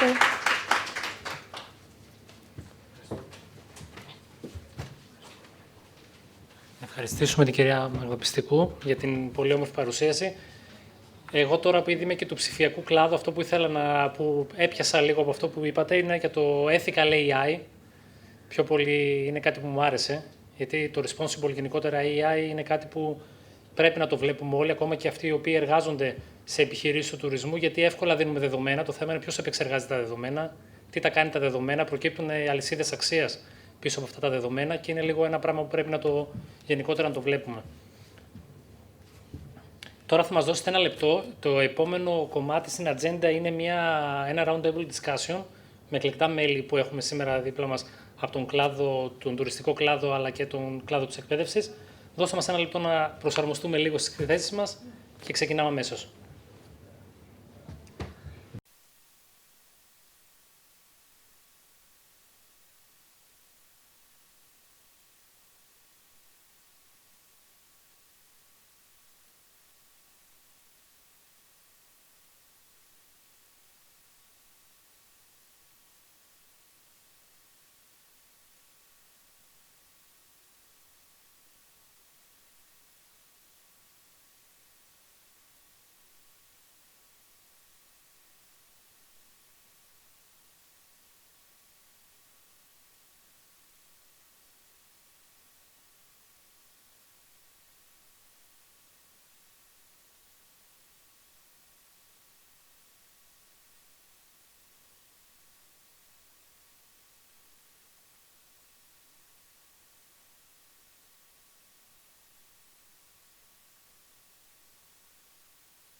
να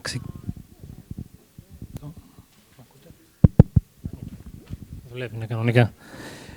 Λοιπόν, θα μπορούσαμε να ξεκινήσουμε λίγο για αυτό το πάνελ.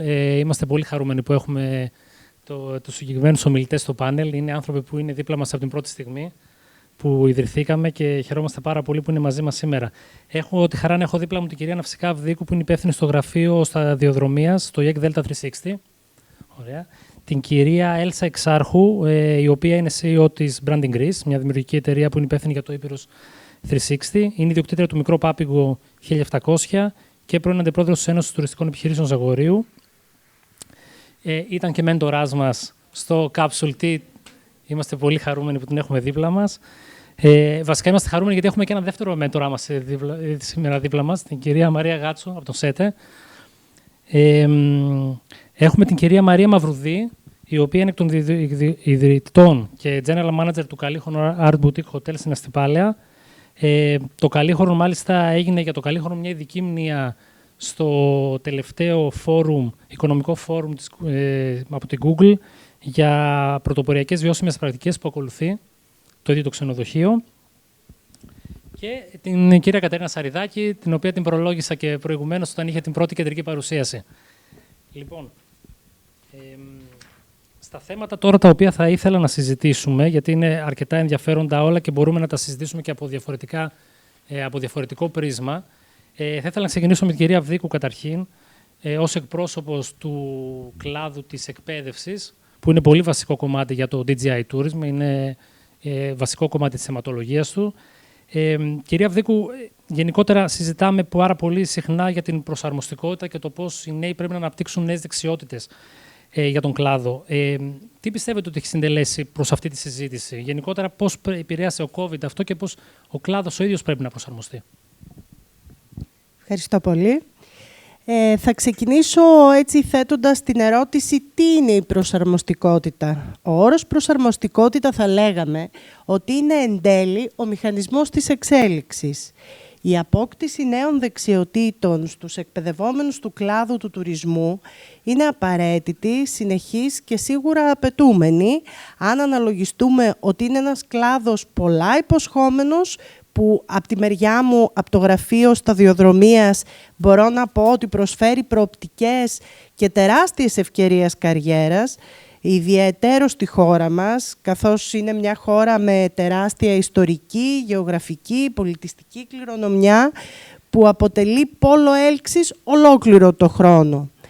Τόσο η COVID, όσο και η μετα-COVID εποχή, μας δίδαξε πάρα πολλά και θεωρώ ότι μας εξέλιξε αν κρατήσουμε το θετικό απόϊχο. Εξέλιξε πολλούς επαγγελματικούς τομείς και σίγουρα επηρέασε και τον τουριστικό κλάδο, ειδικά με το ψηφιακό μετασχηματισμό. Όπως επιτυχημένα έχει υποθεί, η πανδημία ανέδειξε την ανάγκη μετάβασης προς ένα πιο βιώσιμο, ασφαλή και καθαρό τουρισμό. Θα ήθελα εδώ τώρα να μου δώσετε λίγο και την ευκαιρία να πω κάτι άσχετο από την ερώτηση, σχετικό με το θέμα που προσκλήθηκα και ευχαριστώ πάρα πολύ. Με την ιδιότητά μου σαν πολιτικός μηχανικός, όταν ξεκίνησε πολλά χρόνια πριν η επαγγελματική μου καριέρα και αρχίσαμε να σκεφτόμαστε για το περιβαλλοντικό ζήτημα, δεν μου πήγαινε ποτέ στο μυαλό ότι ο τουρισμός ως επαγγελματικός τομέας θα μπει τόσο δυναμικά σε αυτό το ζήτημα και όχι απλώς θα κάνει εκτίμηση του κινδύνου, αλλά θα βοηθήσει και στην αειφόρο ανάπτυξη και σας αξίζουν πολλά συγχαρητήρια και εγώ από τη μεριά του εκπαιδευτικού φορέα σας υπόσχομαι ότι οι σπουδαστές ως εκολαπτώμενοι επαγγελματίες θα είναι δίπλα σας σε όλες τις δράσεις και θα είναι χαρά μας να μας προσκαλέσετε και με τους σπουδαστές μας την επόμενη φορά. Ευχαριστώ. Ευχαριστώ πολύ. Θα ήθελα να περάσω με αυτή την ευκαιρία τώρα στην κυρία Εξάρχου, γιατί για να έχουν νόημα όλα όσα συζητήσαμε για την ανάπτυξη νέων δεξιοτήτων από τους σπουδαστές αυτή τη φορά, πρέπει να δούμε τι αλλαγές πρέπει να γίνουν στον τουρισμό. Γενικότερα, τι αλλαγές πρέπει να γίνουν στον κλάδο, ώστε να έχει νόημα όλη αυτή η μεταστροφή, όλες αυτές οι αλλαγές. Ευχαριστώ, κύριε Ρογκώτη, για την ευκαιρία και τιμή μου που είμαι ξανά μαζί σας. Χαίρομαι πάρα πολύ. Στο έχω ξαναπεί, σας έχω σαν παιδάκια μου. Λοιπόν, βιωσιμότητα και καινοτομία. Λοιπόν, είναι πολύ σημαντικό αυτό το θέμα και με αγγίζει βαθιά και συναισθηματικά. Η αλήθεια είναι ότι καταρχάς πιστεύω ότι πρέπει να αναζητούμε τον άνθρωπο όπου και αν βρίσκεται, γιατί το επίκεντρο γύρω από τη βιωσιμότητα πάντα είναι ηθικό. Πρέπει να καταλάβουμε τη σύνθεση του τουρισμού, πώς παράγεται και πώς λειτουργεί αυτό το προϊόν. Γιατί, ξέρετε, τουρισμός δεν είναι μόνο τα luxury brands. Αυτά κρατάνε ένα πολύ μικρό ποσοστό στατιστικά μέσα σε όλο αυτό το μεγάλο, έτσι, στη μεγάλη εικόνα. Τουρισμός είναι όλοι αυτοί οι μικροί, οι πολλοί που είναι διασκορπισμένοι σε όλες τις γωνιές της Ελλάδας και δίνουν τον καλύτερο τους σε αυτό και κρατάνε τις περιοχές, γιατί αν δεν υπήρχαν όλοι αυτοί, πραγματικά, πιστέψτε με, και το έχω ζήσει και εγώ με τη δική μου εμπειρία ως ξενοδόχος, θα είχαν ερημώσει αυτοί οι τόποι. Από εκεί και πέρα, δίνοντας μια πολύ ηθική διάσταση, πρέπει να καταλάβουμε ότι αυτοί είναι οι φλέβες αυτής της καρδιάς και το οξυγόνο της και πρέπει να τους δώσουμε πάρα πολύ μεγάλη σημασία και να τους ανεβάσουμε και στο μυαλό μας και στην καρδιά μας και να καταλάβουμε ότι αν δεν αγγίξουμε αυτή την καρδιά, πραγματικά δεν θα λειτουργήσει όλο αυτό το μοντέλο. Έτσι. Ελλάδα δεν είναι μόνο η Αθήνα ή μόνο η Θεσσαλονίκη, είναι όλο το υπόλοιπο. Από εκεί και πέρα, ο τουρισμός μέσα στην πανδημία, τα ξέρετε, πόσο ταλαιπωρήθηκε και αυτή η καρδιά άρχισε να συρρικνώνεται σιγά σιγά. Πρέπει να πάμε προς μια βιώσιμη ανάπτυξη και να ενισχύσουμε την ανθεκτικότητα του τουρισμού, αλλά διατηρώντας την αυθεντικότητά μας. Κατ' εμέ, πρέπει να αλλάξει ριζικά όλο αυτό το στάτους της διοίκησης του τουρισμού, από τις βάσεις του, από τα δικά του τα θεμέλια. Πρέπει οι άνθρωποι της αγοράς που κατάλαβαν day one όταν συνέβη ο COVID τι πρέπει να αλλάξει και πώς πρέπει να εμπλακούν όλοι αυτοί που ξέρουν πολύ καλά και είναι εργάτες του τουρισμού και να βοηθήσουν όλο αυτόν τον κόσμο που είναι διασκορπισμένοι παντού. Πώς? Φυσικά με την εκπαίδευση. Έτσι.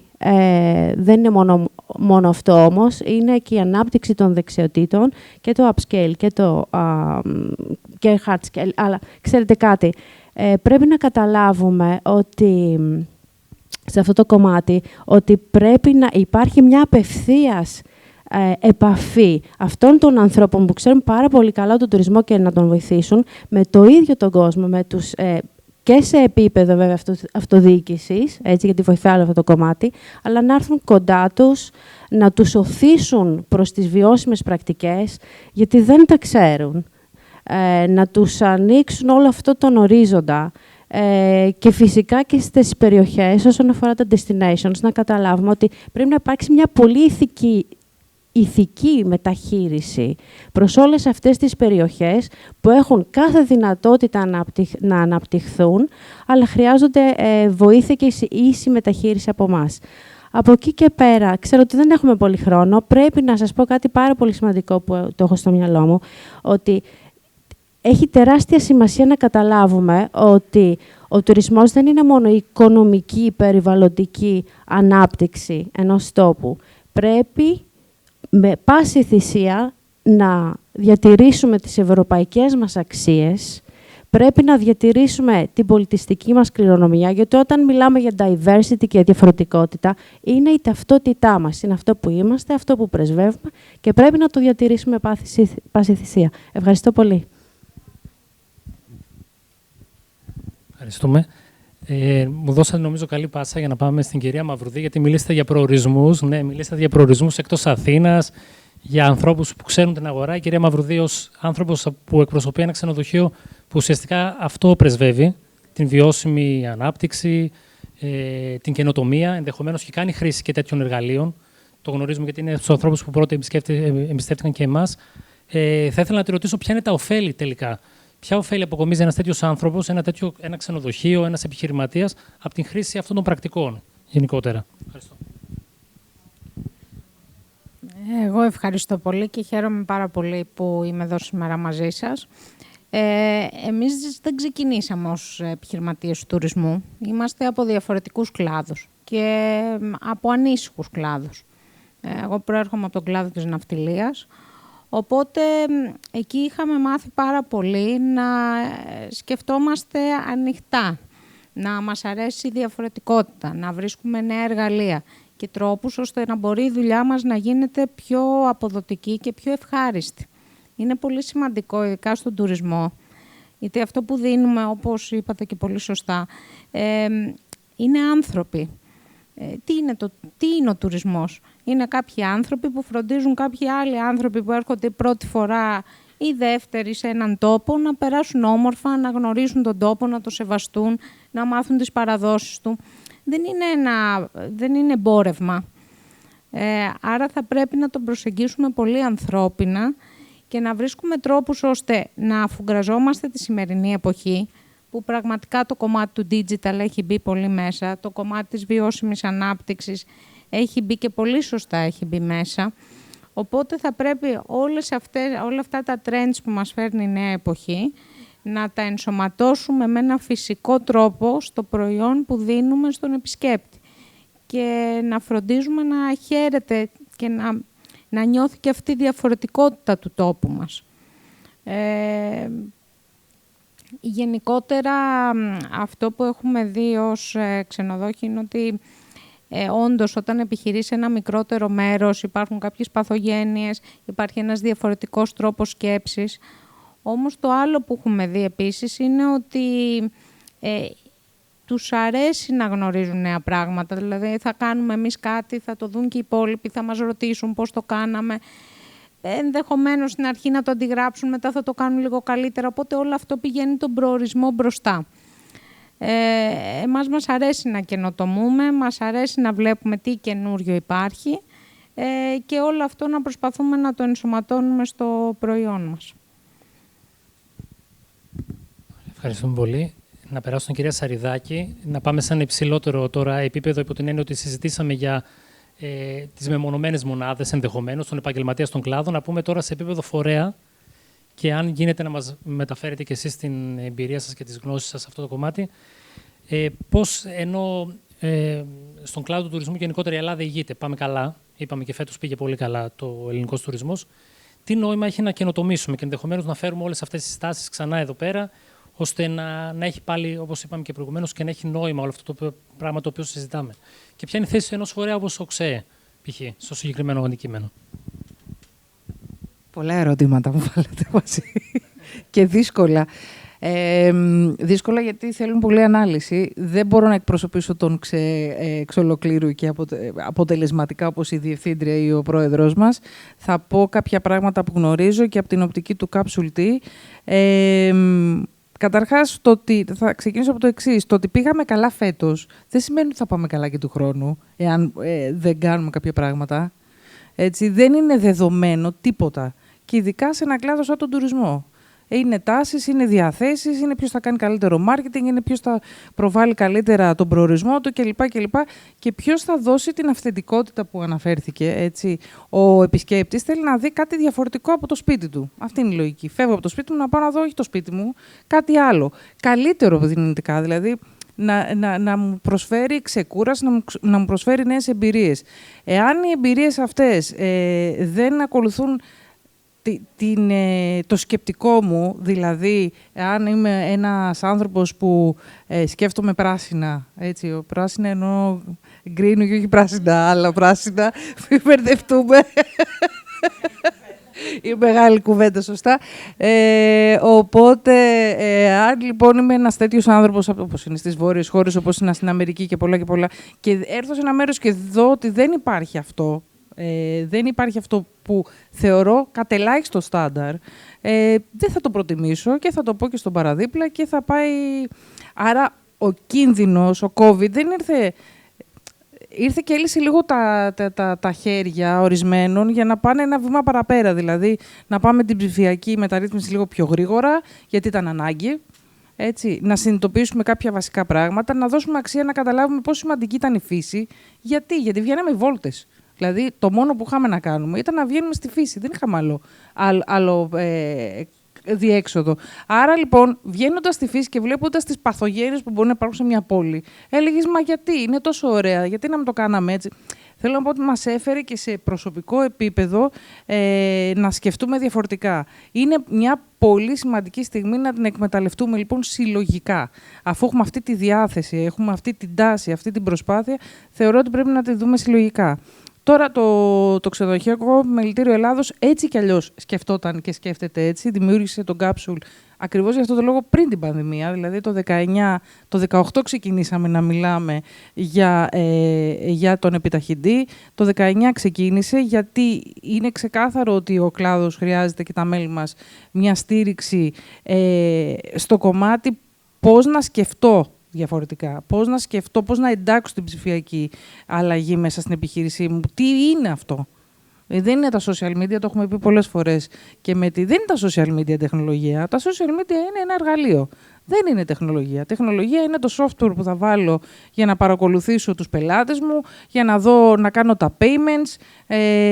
Υπάρχουν πάρα πολλά πράγματα. Να παρακολουθήσω την παραλία που λέγαμε πριν, να είμαι σε μια σωστή πλατφόρμα που να προβάλλει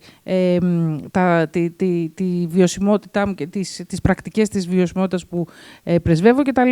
Άρα ένα κομμάτι είναι αυτό. Το άλλο κομμάτι που περιμένουμε, γιατί η πανδημία αυτό το πήγε πίσω, είναι η στρατηγική συνεργασία που ξεκινάει με το Hotels4, το οποίο ουσιαστικά είναι μια πρωτοβουλία του Ξενοδοχειακού Μελητηρίου βασισμένο στους 17 πυλώνες του Παγκόσμιου Οργανισμού για την Βιωσιμότητα. Που σημαίνει τι, ότι πώς τοποθετείται το ξενοδοχείο, το ελληνικό ξενοδοχείο, όχι μόνο ως επιχείρηση, αλλά ως ένας βιώσιμος πόρος μέσα στην κοινωνία που δραστηριοποιείται. Πώς βοηθάει τον εργαζόμενό του να νιώθει καλύτερα, τον επισκέπτη να νιώθει καλύτερα και πώς αναβαθμίζει συνολικά την περιοχή.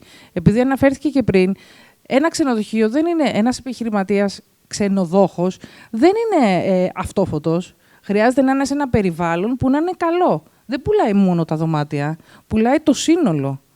Έτσι. Πρεσβεύει το σύνολο, πρεσβεύει τη γειτονιά του, πρεσβεύει την περιοχή του. Άρα, το να κάνει υπερπροσπάθειες μόνος του και να είναι εξαιρετικός, κάποια στιγμή θα φτάσει σε ένα σημείο, έκανε την εξαιρετική προσπάθεια, όπως κάνουν και εδώ οι συνεργάτες. Πρέπει όμως να γίνει συνολικά στην κοινωνία. Πώς η κοινωνία που δραστηριοποιείται αυτό το ξενοδοχείο εντάσσει τέτοιες πρακτικές. Πώς οι άνθρωποι αλλάζουν, πώς το mindset αλλάζει. Και εκεί είναι το training που έρχεται. Και το training δεν είναι μόνο κάθομαι και κάνω μαθήματα. Έχει και άλλες σκέψεις από πίσω και άλλα πράγματα που μπορούν να βελτιώσουν τις νεότερες γενιές και πρέπει να βελτιωθούν και αυτές που τρέχουν τώρα τις συνθήκες. Έτσι. Δεν περιμένουμε από τα παιδιά μας, πρέπει εμείς να αλλάξουμε. Τα παιδιά μας είναι σίγουρα διαφορετικά, είναι ήδη διαφορετικά. Άρα λοιπόν είναι και το Hotels4 μια τεράστια δραστηριότητα με πολλές δράσεις. Θα είναι νομίζω σε μορφή μη αστικής επιχείρησης μαζί με το Υπουργείο Τουρισμού. Δεν μπορώ να σας πω περισσότερα γιατί δεν έχουν βγει ακόμα περισσότερες δράσεις, αλλά σκεφτείτε ότι αυτή είναι η πρωτοβουλία του Επιμελητηρίου που έχει ξεκινήσει από το 19 να σχεδιάζεται πριν τον COVID και βλέποντας την ανάγκη ότι είμαστε βασικό κύτταρο της κοινωνίας ως ξενοδοχείο, πρέπει να βοηθήσουμε εμείς την κοινωνία να γίνει καλύτερη. Ευχαριστούμε. Θα επιστρέψουμε ξανά στην κυρία Αυδίκου τώρα, γιατί μιλήσατε και για το πλαίσιο της εκπαίδευσης και το πώς πρέπει αυτό το πράγμα να προσαρμοστεί. Και θα ήθελα να ρωτήσω την κυρία Αυδίκου πάλι ποιο είναι το πλάνο ενός εκπαιδευτικού φορέα σαν το δικό σας ενδεχομένως, με ορίζοντα πλέον το μέλλον, με ένα βλέμμα στο μέλλον. Τι σκοπεύετε να κάνετε εσείς, γενικότερα τι θέλετε να εντάξετε στα προγράμματα σπουδών σας. Ευχαριστώ και εγώ. Ο ψηφιακός μετασχηματισμός θεωρώ ότι βρίσκεται σε πολύ καλό δρόμο. Αν με ρωτάτε για τον ψηφιακό μετασχηματισμό και τον πράσινο που είναι και το μέρος της συζήτησής μας. Λοιπόν, θεωρώ λοιπόν ότι ο ψηφιακός μετασχηματισμός βρίσκεται σε πολύ καλό δρόμο. Είναι απαραίτητος και τα αποτελέσματα της εφαρμογής του είναι άμεσα και κατανοητά από όλους. Δηλαδή τα ωφέλη μπορεί να τα δει κάποιος άμεσα. Τώρα, η κλιματική αλλαγή, το περιβαλλοντικό ζήτημα είναι από τα πιο σημαντικά θέματα που έχουν προκύψει και απαιτούν σίγουρα ιδιαίτερες κινήσεις από όλους τους τομείς για την επίλυσή τους παγκοσμίως. Ως εκπαιδευτικός φορέας, αποσκοπούμε, γιατί θεωρώ ότι και αυτό είναι το κλειδί, στην περιβαλλοντική συνείδηση όλων των σπουδαστών των τουριστικών ειδικοτήτων, καθώς πιστεύουμε ότι αυτό θα είναι η αλλαγή για το πέρασμα στην εφαρμογή του πράσινου τουρισμού, ακολουθώντας τους οδηγούς σπουδών του Υπουργείου, αλλά και πάντα δίνοντας στα παιδιά έξτρα εκπαίδευση μέσω webinar, μέσω της συμμετοχής σε πράσινα δρόμενα, καθώς πιστεύουμε ότι η βιωματική μάθηση είναι εξαιρετική, με εξαιρετικά αποτελέσματα στους σπουδαστές μας. Είναι γεγονός ότι οι πράσινοι προορισμοί πλέον αποτελούν ένα νέο κύμα στο σύγχρονο τουρισμό. Το σίγουρο είναι ότι τα πλάνα μας θα αναπροσαρμόζονται συνέχεια, σύμφωνα με την αναπτυξιακή πολιτική, και θέλουμε να οδηγήσουμε να συμβαδίζουν οι τουριστικοί τομείς με περιβαλλοντική ανάπτυξη και προστασία. Ο κύριος στόχος της εξέλιξης μιας οργανωμένης τουριστικής πολιτικής, θα έλεγα, θα είναι σίγουρα η προώθηση της αειφόρου ανάπτυξης. Ευχαριστώ. Ευχαριστούμε πολύ. Μιλήσατε τώρα και για πράσινους προορισμούς, έχουμε μιλήσει και για ξενοδοχεία, μιλάμε για διάφορους φορείς. Γενικότερα, θα ήθελα να ανέλθω τώρα στην κυρία Εξάρχου και πάλι, όπως είπα, με το βλέμμα στραμμένο στο μέλλον. Μπορούν όλα αυτά τα trends, γενικότερα, ο ψηφιακός μετασχηματισμός, ο πράσινος μετασχηματισμός, να οδηγήσουν και σε νέα επιχειρηματικά μοντέλα, γενικότερα σε διάφορους. Πολύ ωραία. Σάβα μου, αυτό που σκέφτομαι εγώ, ότι η ψηφιακή μετάβαση, η βιωσιμότητα, όροι τώρα που ακούμε συνέχεια, για μας είναι το τώρα, αλλά για κάποιες άλλες περιοχές, για κάποια άλλα κράτη, ήταν το χθες. Και αυτό που μου έρχεται στο μυαλό, έτσι αυθόρμητα, γιατί, πώς καταλάβατε, δεν διαβάζω ποτέ από μέσα και αυτό σχεδιάζω, σκέφτομαι ένα τελευταίο project που είχα κάνει πριν το COVID, και πρέπει να σας το δείξω αυτό κάποια στιγμή, Σάβα, στο Ίδρυμα Peres Center of Peace and Innovation στο Τελ Αβίβ, το οποίο να μπείτε να το δείτε, είναι εξαιρετικό και μπορείτε να δείτε πώς θα είναι η ζωή μας και το μέλλον σε 20 χρόνια από τώρα. Εγώ τα βίωσα εκεί με διάφορα που έπρεπε να κάνω και είδα την τηλεϊατρική, είδα τις αερομεταφορές, πώς θα είναι, είδα πώς θα είναι ο τουρισμός. Παιδιά, το μέλλον ήταν χθες. Πραγματικά τρέχει τόσο ραγδαία. Τι να σκεφτώ Στοκχόλμη, ας πούμε, Σουηδία, δεν ξέρω αν ταξιδεύετε καθόλου. Είναι όλοι με το κινητό, είναι προέκταση του χεριού τους. Δεν κάνουν κάτι που δεν έχει να κάνει με ψηφιακό.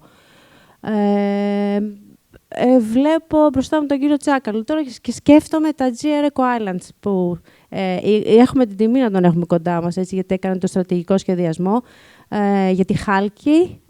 Είναι το μέλλον, αυτές οι αυτόνομες μικρές περιοχές που συνδυάζουν τις ΑΠΕ με τις ενεργειακές κοινότητες και εκεί κάνει και apply, εκτός ότι κάνει apply στην καλύτερη διαβίωση των κατοίκων και στο digital nomads, δηλαδή περιοχές τέτοιες που είναι αυτόνομες, απόλυτα χωρίς zero carbon free, πώς το λένε, ναι, μπερδεύτηκα τώρα, και θα μπορεί ο καθένας από όλο τον κόσμο να πάει εκεί και να μένει και να έχει όλες τις ανέσεις χωρίς να του λείπει τίποτα. Το μέλλον ήταν χθες. Πρέπει να το καταλάβουμε αυτό και πρέπει να τρέξουμε. Βέβαια, ο COVID λειτουργήσε σαν ένα επιταχυντής και μας ανάγκασε και είναι το καλό που κρατάμε μέσα από αυτή τη διαδικασία. Το δίνω. Να κάνω την ερώτηση πρώτα. Λοιπόν, πάνω σε αυτή την επιτάχυνση τώρα, βλέπουμε πόσο μάλλον ο ταξιδιώτης και οι νέες γενιές επιταχύνουν όλες αυτές τις εξελίξεις. Και ειδικά βλέπουμε και στατιστικές για τους millennials, πόσο διαφορετικά πράγματα ζητάνε πλέον από όλα τα ταξιδιωτικά προϊόντα. Ήθελα να ρωτήσω την κυρία Μαυρουδή γενικότερα πόσο βλέπετε ότι οι συγκεκριμένοι άνθρωποι επιταχύνουν αυτές τις εξελίξεις και τι αποτέλεσμα έχει, τι αντίκτυπο έχει στις δεξιότητες που μπορεί να απαιτούνται από επαγγελματίες του κλάδου. Αρχικά βλέπουμε ότι αλλάζουν οι γενιές. Αλλάζοντας οι γενιές, αλλάζουν και οι απαιτήσεις της κάθε γενιάς. Άρα, αλλάζοντας οι απαιτήσεις κάθε γενιάς, πρέπει να αλλάξει και το προϊόν που προσφέρεις εσύ. Τελευταία είχαμε μία πολύ ωραία συζήτηση για το sharing economy. Είναι κάτι που το είδαμε φέτος στην πράξη. Λέμε για τα social media ότι είναι ένα εργαλείο. Ναι, έβαζες το story τώρα και σε 1/4 ερχόταν ο άλλος και ζητούσε την υπηρεσία που είχες βάλει. Άρα ήταν πολύ άμεσο, δεν μου έκανε φοβερή εντύπωση. Και αυτό βεβαίως μας όθησε στο να δίνουμε μεγαλύτερη βάση και σε αυτό. Βλέπουμε ότι υπάρχουν δύο ταχυτήτων ταξιδιώτες. Οι μεν που θέλουν, ίσως κάποιες παλαιότερες γενιάς που να επιζητούν περισσότερο την προσωπική επαφή, άρα ό,τι και να χρειαστούν θα σε πάρουν στο τηλέφωνο να σε ρωτήσουν. Και μετά βλέπουμε τις νεότερες γενιές που τους αρέσει το contactless stay που προσφέρουμε. Άρα βλέπεις ότι θα κοιτάξουν, θα έχουμε κάποια τάμπλετ στα δωμάτια, θα τα ξεζουμίσουν, θα ψάξουν, θα δουν, θα έρθουν μετά να συζητήσουν, αλλά θα είναι διαβασμένοι. Οπότε αυτό σου δίνει έτσι και μία όθηση, αν θες να κάνεις περισσότερα πράγματα, να τα κάνεις. Και θέλω να κάνω και μία έτσι παρένθεση σε αυτό που είπαμε πριν για το ethical κομμάτι του τουρισμού. Δεν είναι μόνο ότι είναι καλό να είμαστε πιο ηθικοί σε αυτό που κάνουμε και να βλέπουμε και το προσωπικό και τους ανθρώπους που δουλεύουν σε εμάς. Το απαιτεί και ο ταξιδιώτης. Ήρθαν πάρα πολλοί ταξιδιώτες φέτος, επισκέπτες μας, να μου πούν βλέπουμε ότι έχετε ένα πιο international approach, βλέπουμε ότι η ποιότητα του προσωπικού σας είναι πολύ καλή, ότι μιλάνε διάφορες γλώσσες, ότι είναι πάντα πολύ εξυπηρετικοί, ότι φέρεστε με έναν τρόπο που εμάς μας εκφράζει και μας αρέσει. Και δεν θα πάμε σε αυτό το μαγαζί γιατί τύχαμε μπροστά σε ένα περιστατικό που μίλησε άσχημα στο παιδί που δουλεύει, άρα δεν μας εκφράζει αυτός ο τρόπος, άρα δεν θα πάμε και στο μαγαζί του. Το ζήσαμε και θεωρώ ότι θα το ζήσουμε πολύ περισσότερο και θα δούμε και τα ωφέλη αυτού. Εγώ είμαι από τους ανθρώπους που πιστεύω ότι ο COVID μας έκανε πάρα πολύ καλό. Ευχαριστούμε πολύ για την τοποθέτηση. Και πηγαίνοντας στην τελευταία ερώτηση από αυτό το πάνελ, επιστρέφω στην κυρία Σαριδάκη για να τη ρωτήσω για τον ρόλο των startups. Γύρω από όλα αυτά τα οποία συζητήσαμε, τι ρόλο πιστεύετε θα έχουν οι startups στο μέλλον σε σχέση με όλους αυτούς τους μετασχηματισμούς που βιώνει ο κλάδος? Ευχαριστώ πολύ. Νομίζω ανέφερα αρκετά πράγματα στην παρουσίασή μου. Θεωρούμε και θεωρώ και εγώ προσωπικά και όλη η ομάδα και το ΞΕΕΒ προφανώς ότι είναι ένα πολύ σημαντικό κύτταρο σε όλο αυτό το σύστημα, στο οικοσύστημα του τουρισμού. Τα startups μπορούν να φέρουν τη διαφορετικότητα στον τρόπο σκέψης, στον τρόπο λειτουργίας, στις μεθόδους που μπορείς να έχεις και να ανοίξουν νέες ευκαιρίες και τα μάτια ορισμένων, αν θέλετε, σε νέα πράγματα. Επίσης, μην τα βλέπουμε ξεκομμένα. Η startup είναι μια επιχείρηση, έτσι. Είναι μια μικρομεσαία επιχείρηση. Απλά κινείται με πιο γρήγορους ρυθμούς, άρα είναι θεωρητικά πιο μπροστά στις εξελίξεις.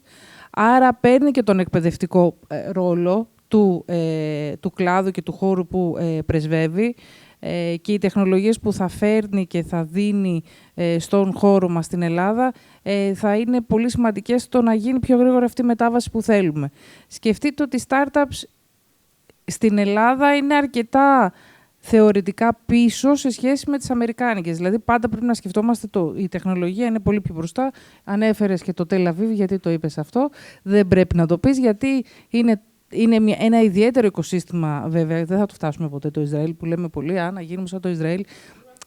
Μπορούμε να πάμε να παίρνουμε εμπειρίες, γιατί πρέπει να ταξιδεύουμε και να παίρνουμε εμπειρίες και επαγγελματικές εμπειρίες και όχι μόνο διακοπές. Είναι ένα ιδιαίτερο οικοσύστημα το Ισραήλ σε όλα τα επίπεδα. Στον τουρισμό φανταστείτε ότι είχε τουλάχιστον μέχρι πριν 2 χρόνια 250 επιχειρήσεις startup, που είναι μικρότερη χώρα από εμάς. Εμείς είμαστε 100. Έτσι, 100-120.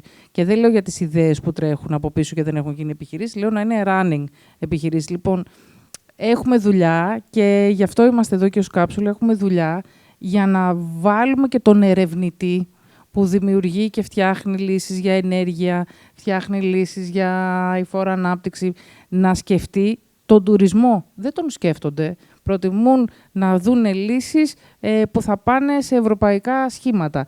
Δεν είναι αυτό το ζητούμενο. Το ζητούμενο είναι να γίνουν επιχειρήσεις, να γίνουν αυτά ιδέες to commercialize, έτσι, from research to commercialization. Αυτό είναι το concept. Άρα και μας ενδιαφέρει και γι' αυτό μπήκαμε και σε ένα σχήμα που είναι, ναι, μεν από ευρωπαϊκά κονδύλια. Είναι ένα καινούριο innovation hub που ξεκινάει στην Ελλάδα, με το ΕΚΕΦΕ Δημόκριτος να είναι ο leader του project. Είμαστε 18 μέλη μέσα και έχει αυτό το σκεπτικό. Πώς θα βοηθήσουμε τους researchers, τους φοιτητές, τους ερευνητές να μπουν στο κομμάτι και του τουρισμού, γιατί είμαστε leaders στο τομέα, είναι τουρισμός, πολιτισμός και AI και big data κτλ. Πώς θα μπορέσουν να βρουν λύσεις στα πραγματικά προβλήματα του κλάδου. Άρα θεωρώ ότι είναι πολύ σημαντικός.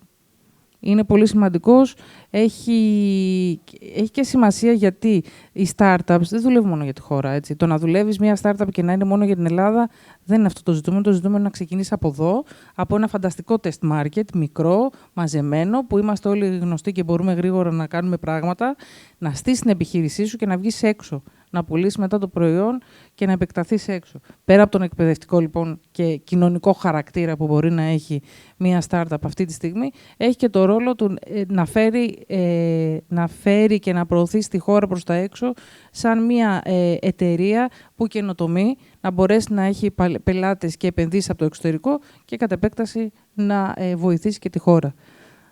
Απάντησα? Εντάξει. Ευχαριστούμε πάρα πολύ. Θα ήθελα να ευχαριστήσω θερμά όλο το πάνελ για την πολύ ωραία συζήτηση που είχαμε. Νομίζω τελειώσαμε την συγκεκριμένη θεματική. Να σας ευχαριστήσω και πάλι. Τώρα δώστε μας ένα λεπτό. Θα συνδεθούμε online με την κυρία Ματούλα από την Atlantis Engineering για να δούμε μερικά θέματα για το DJI Tourism, πάλι το έργο. Ευχαριστώ.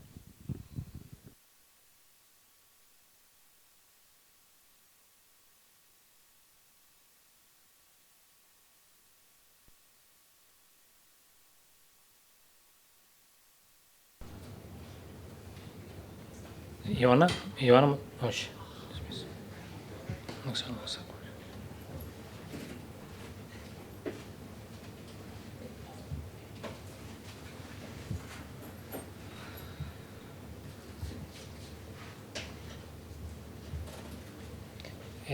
Μπορεί να ξεκινήσει. Ιωάννα, αν θες ξεκινάς. Κάτσε λίγο, νομίζω δεν μας ακούει.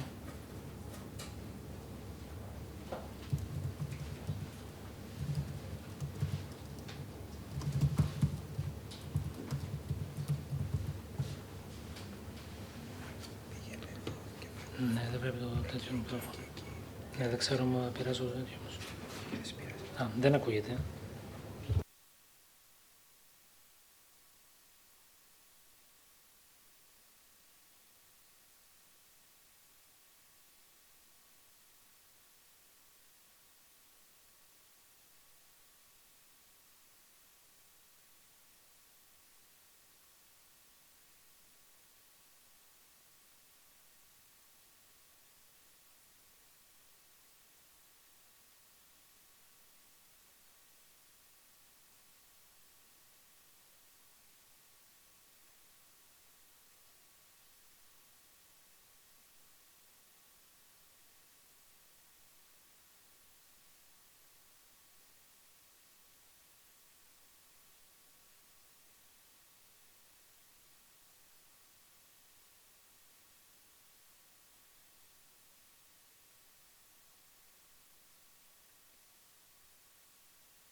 πώς την κάνουμε? Της το έγραψε εδώ.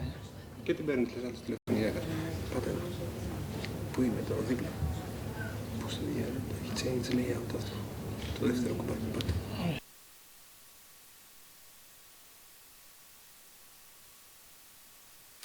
Καλησπέρα σε όλους σας. Συγγνώμη για αυτή τη μικρή αναμονή λόγω της συνδεσιμότητας. Ονομάζομαι Ματουλή Ιωάννα, εκπροσωπώ την εταιρεία Atlantis Engineering με έδρα τη Θεσσαλονίκη. Αρχικά, πριν ξεκινήσω, θα ήθελα να ευχαριστήσουμε την Travel to Fit και συγκεκριμένα τον Σάβα Ρογκώτη για τη διοργάνωση αυτού του multiplayer event, αλλά και εσάς που έχετε μοιραστεί τις γνώσεις σας και την τεχνογνωσία σας μαζί μας. Όπως ανέφερα πιο πριν, είμαστε μια εταιρεία πληροφορικής στη Θεσσαλονίκη που δραστηριοποιούμαστε στο χώρο του maintenance και της προβλεπτικής συντήρησης. Αναλαμβάνουμε έργα οργάνωσης συντήρησης σε μεγάλες ξενοδοχειακές μονάδες και σε υπόλοιπες βιομηχανίες. Αναφορικά με το έργο DJI Tourism, θα ήθελα να μοιραστώ λιγάκι μια παρουσίαση.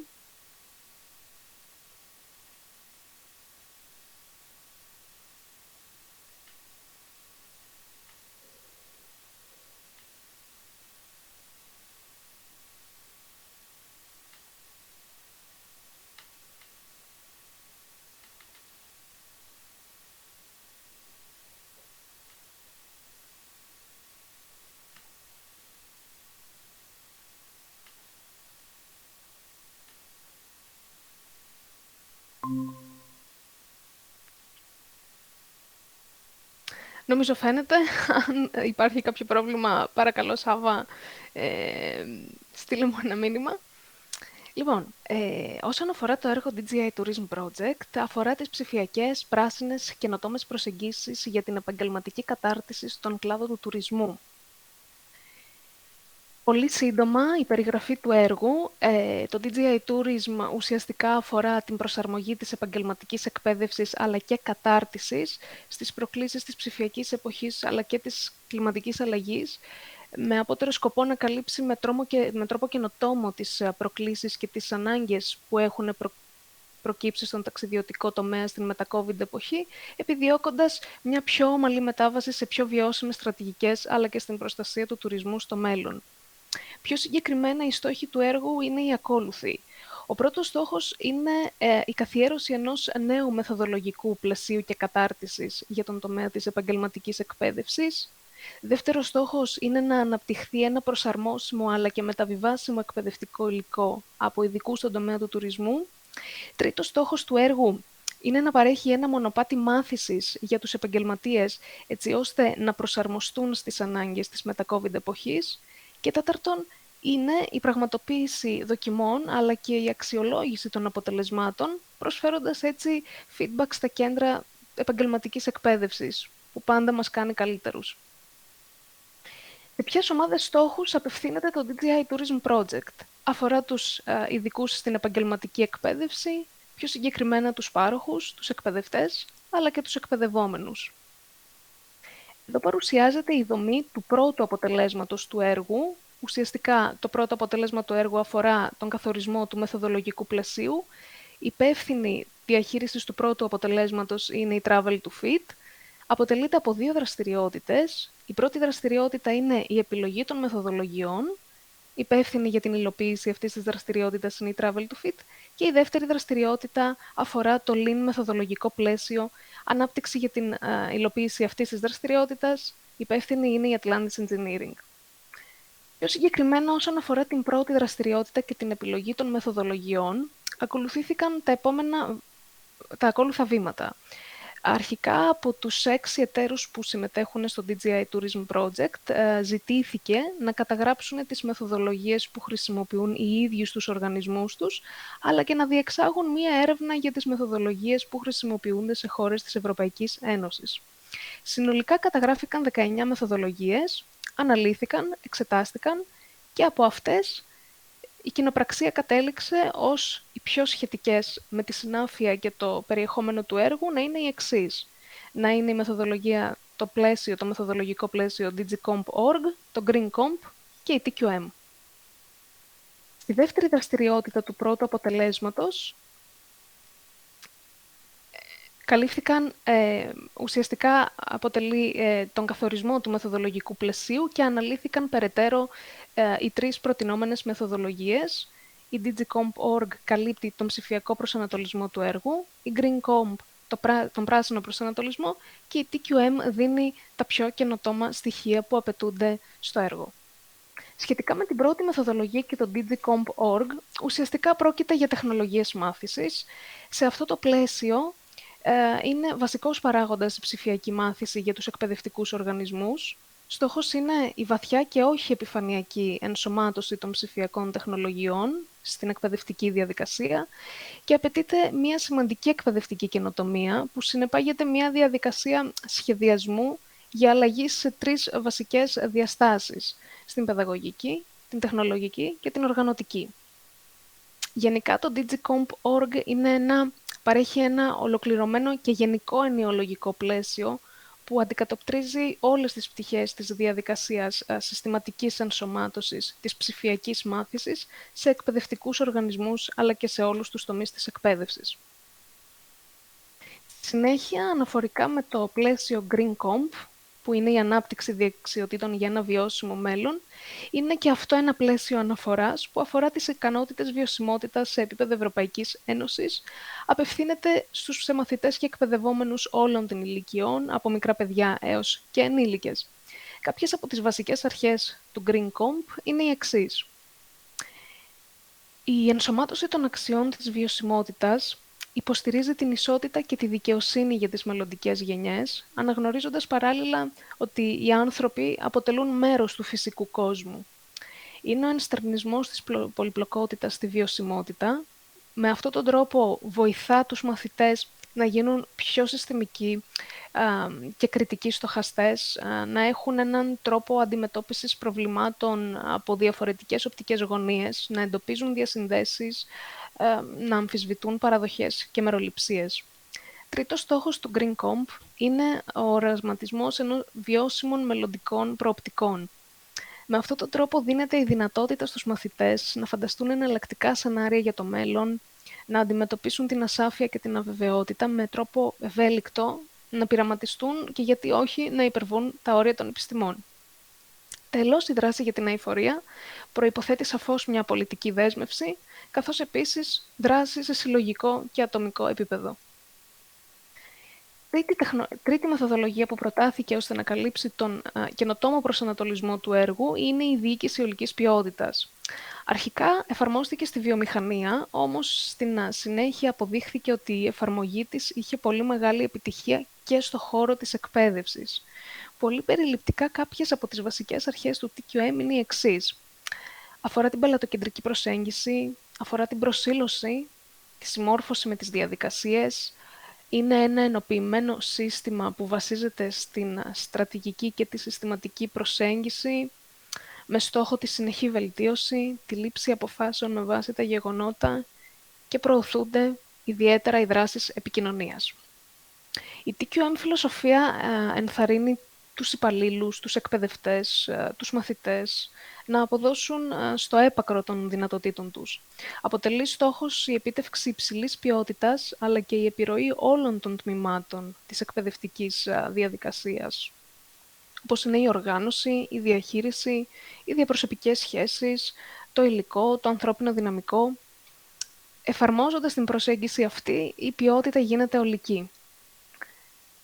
Συμπερασματικά καταλήγουμε ότι για το πρώτο αποτέλεσμα του έργου, που είναι η παροχή του μεθοδολογικού πλαισίου για το DGI Tourism Project, αποτελείται από την ενσωμάτωση 3 μεθοδολογιών που καλύπτουν τους 3 προσανατολισμούς του έργου, του DigiComp.org, της TQM μεθοδολογίας για τα καινοτόμα χαρακτηριστικά του έργου και το GreenComp καλύπτοντας στοιχεία που αφορούν βιώσιμα περιβάλλοντα και πράσινο προσανατολισμό. Σας ευχαριστούμε πάρα πολύ για την προσοχή σας.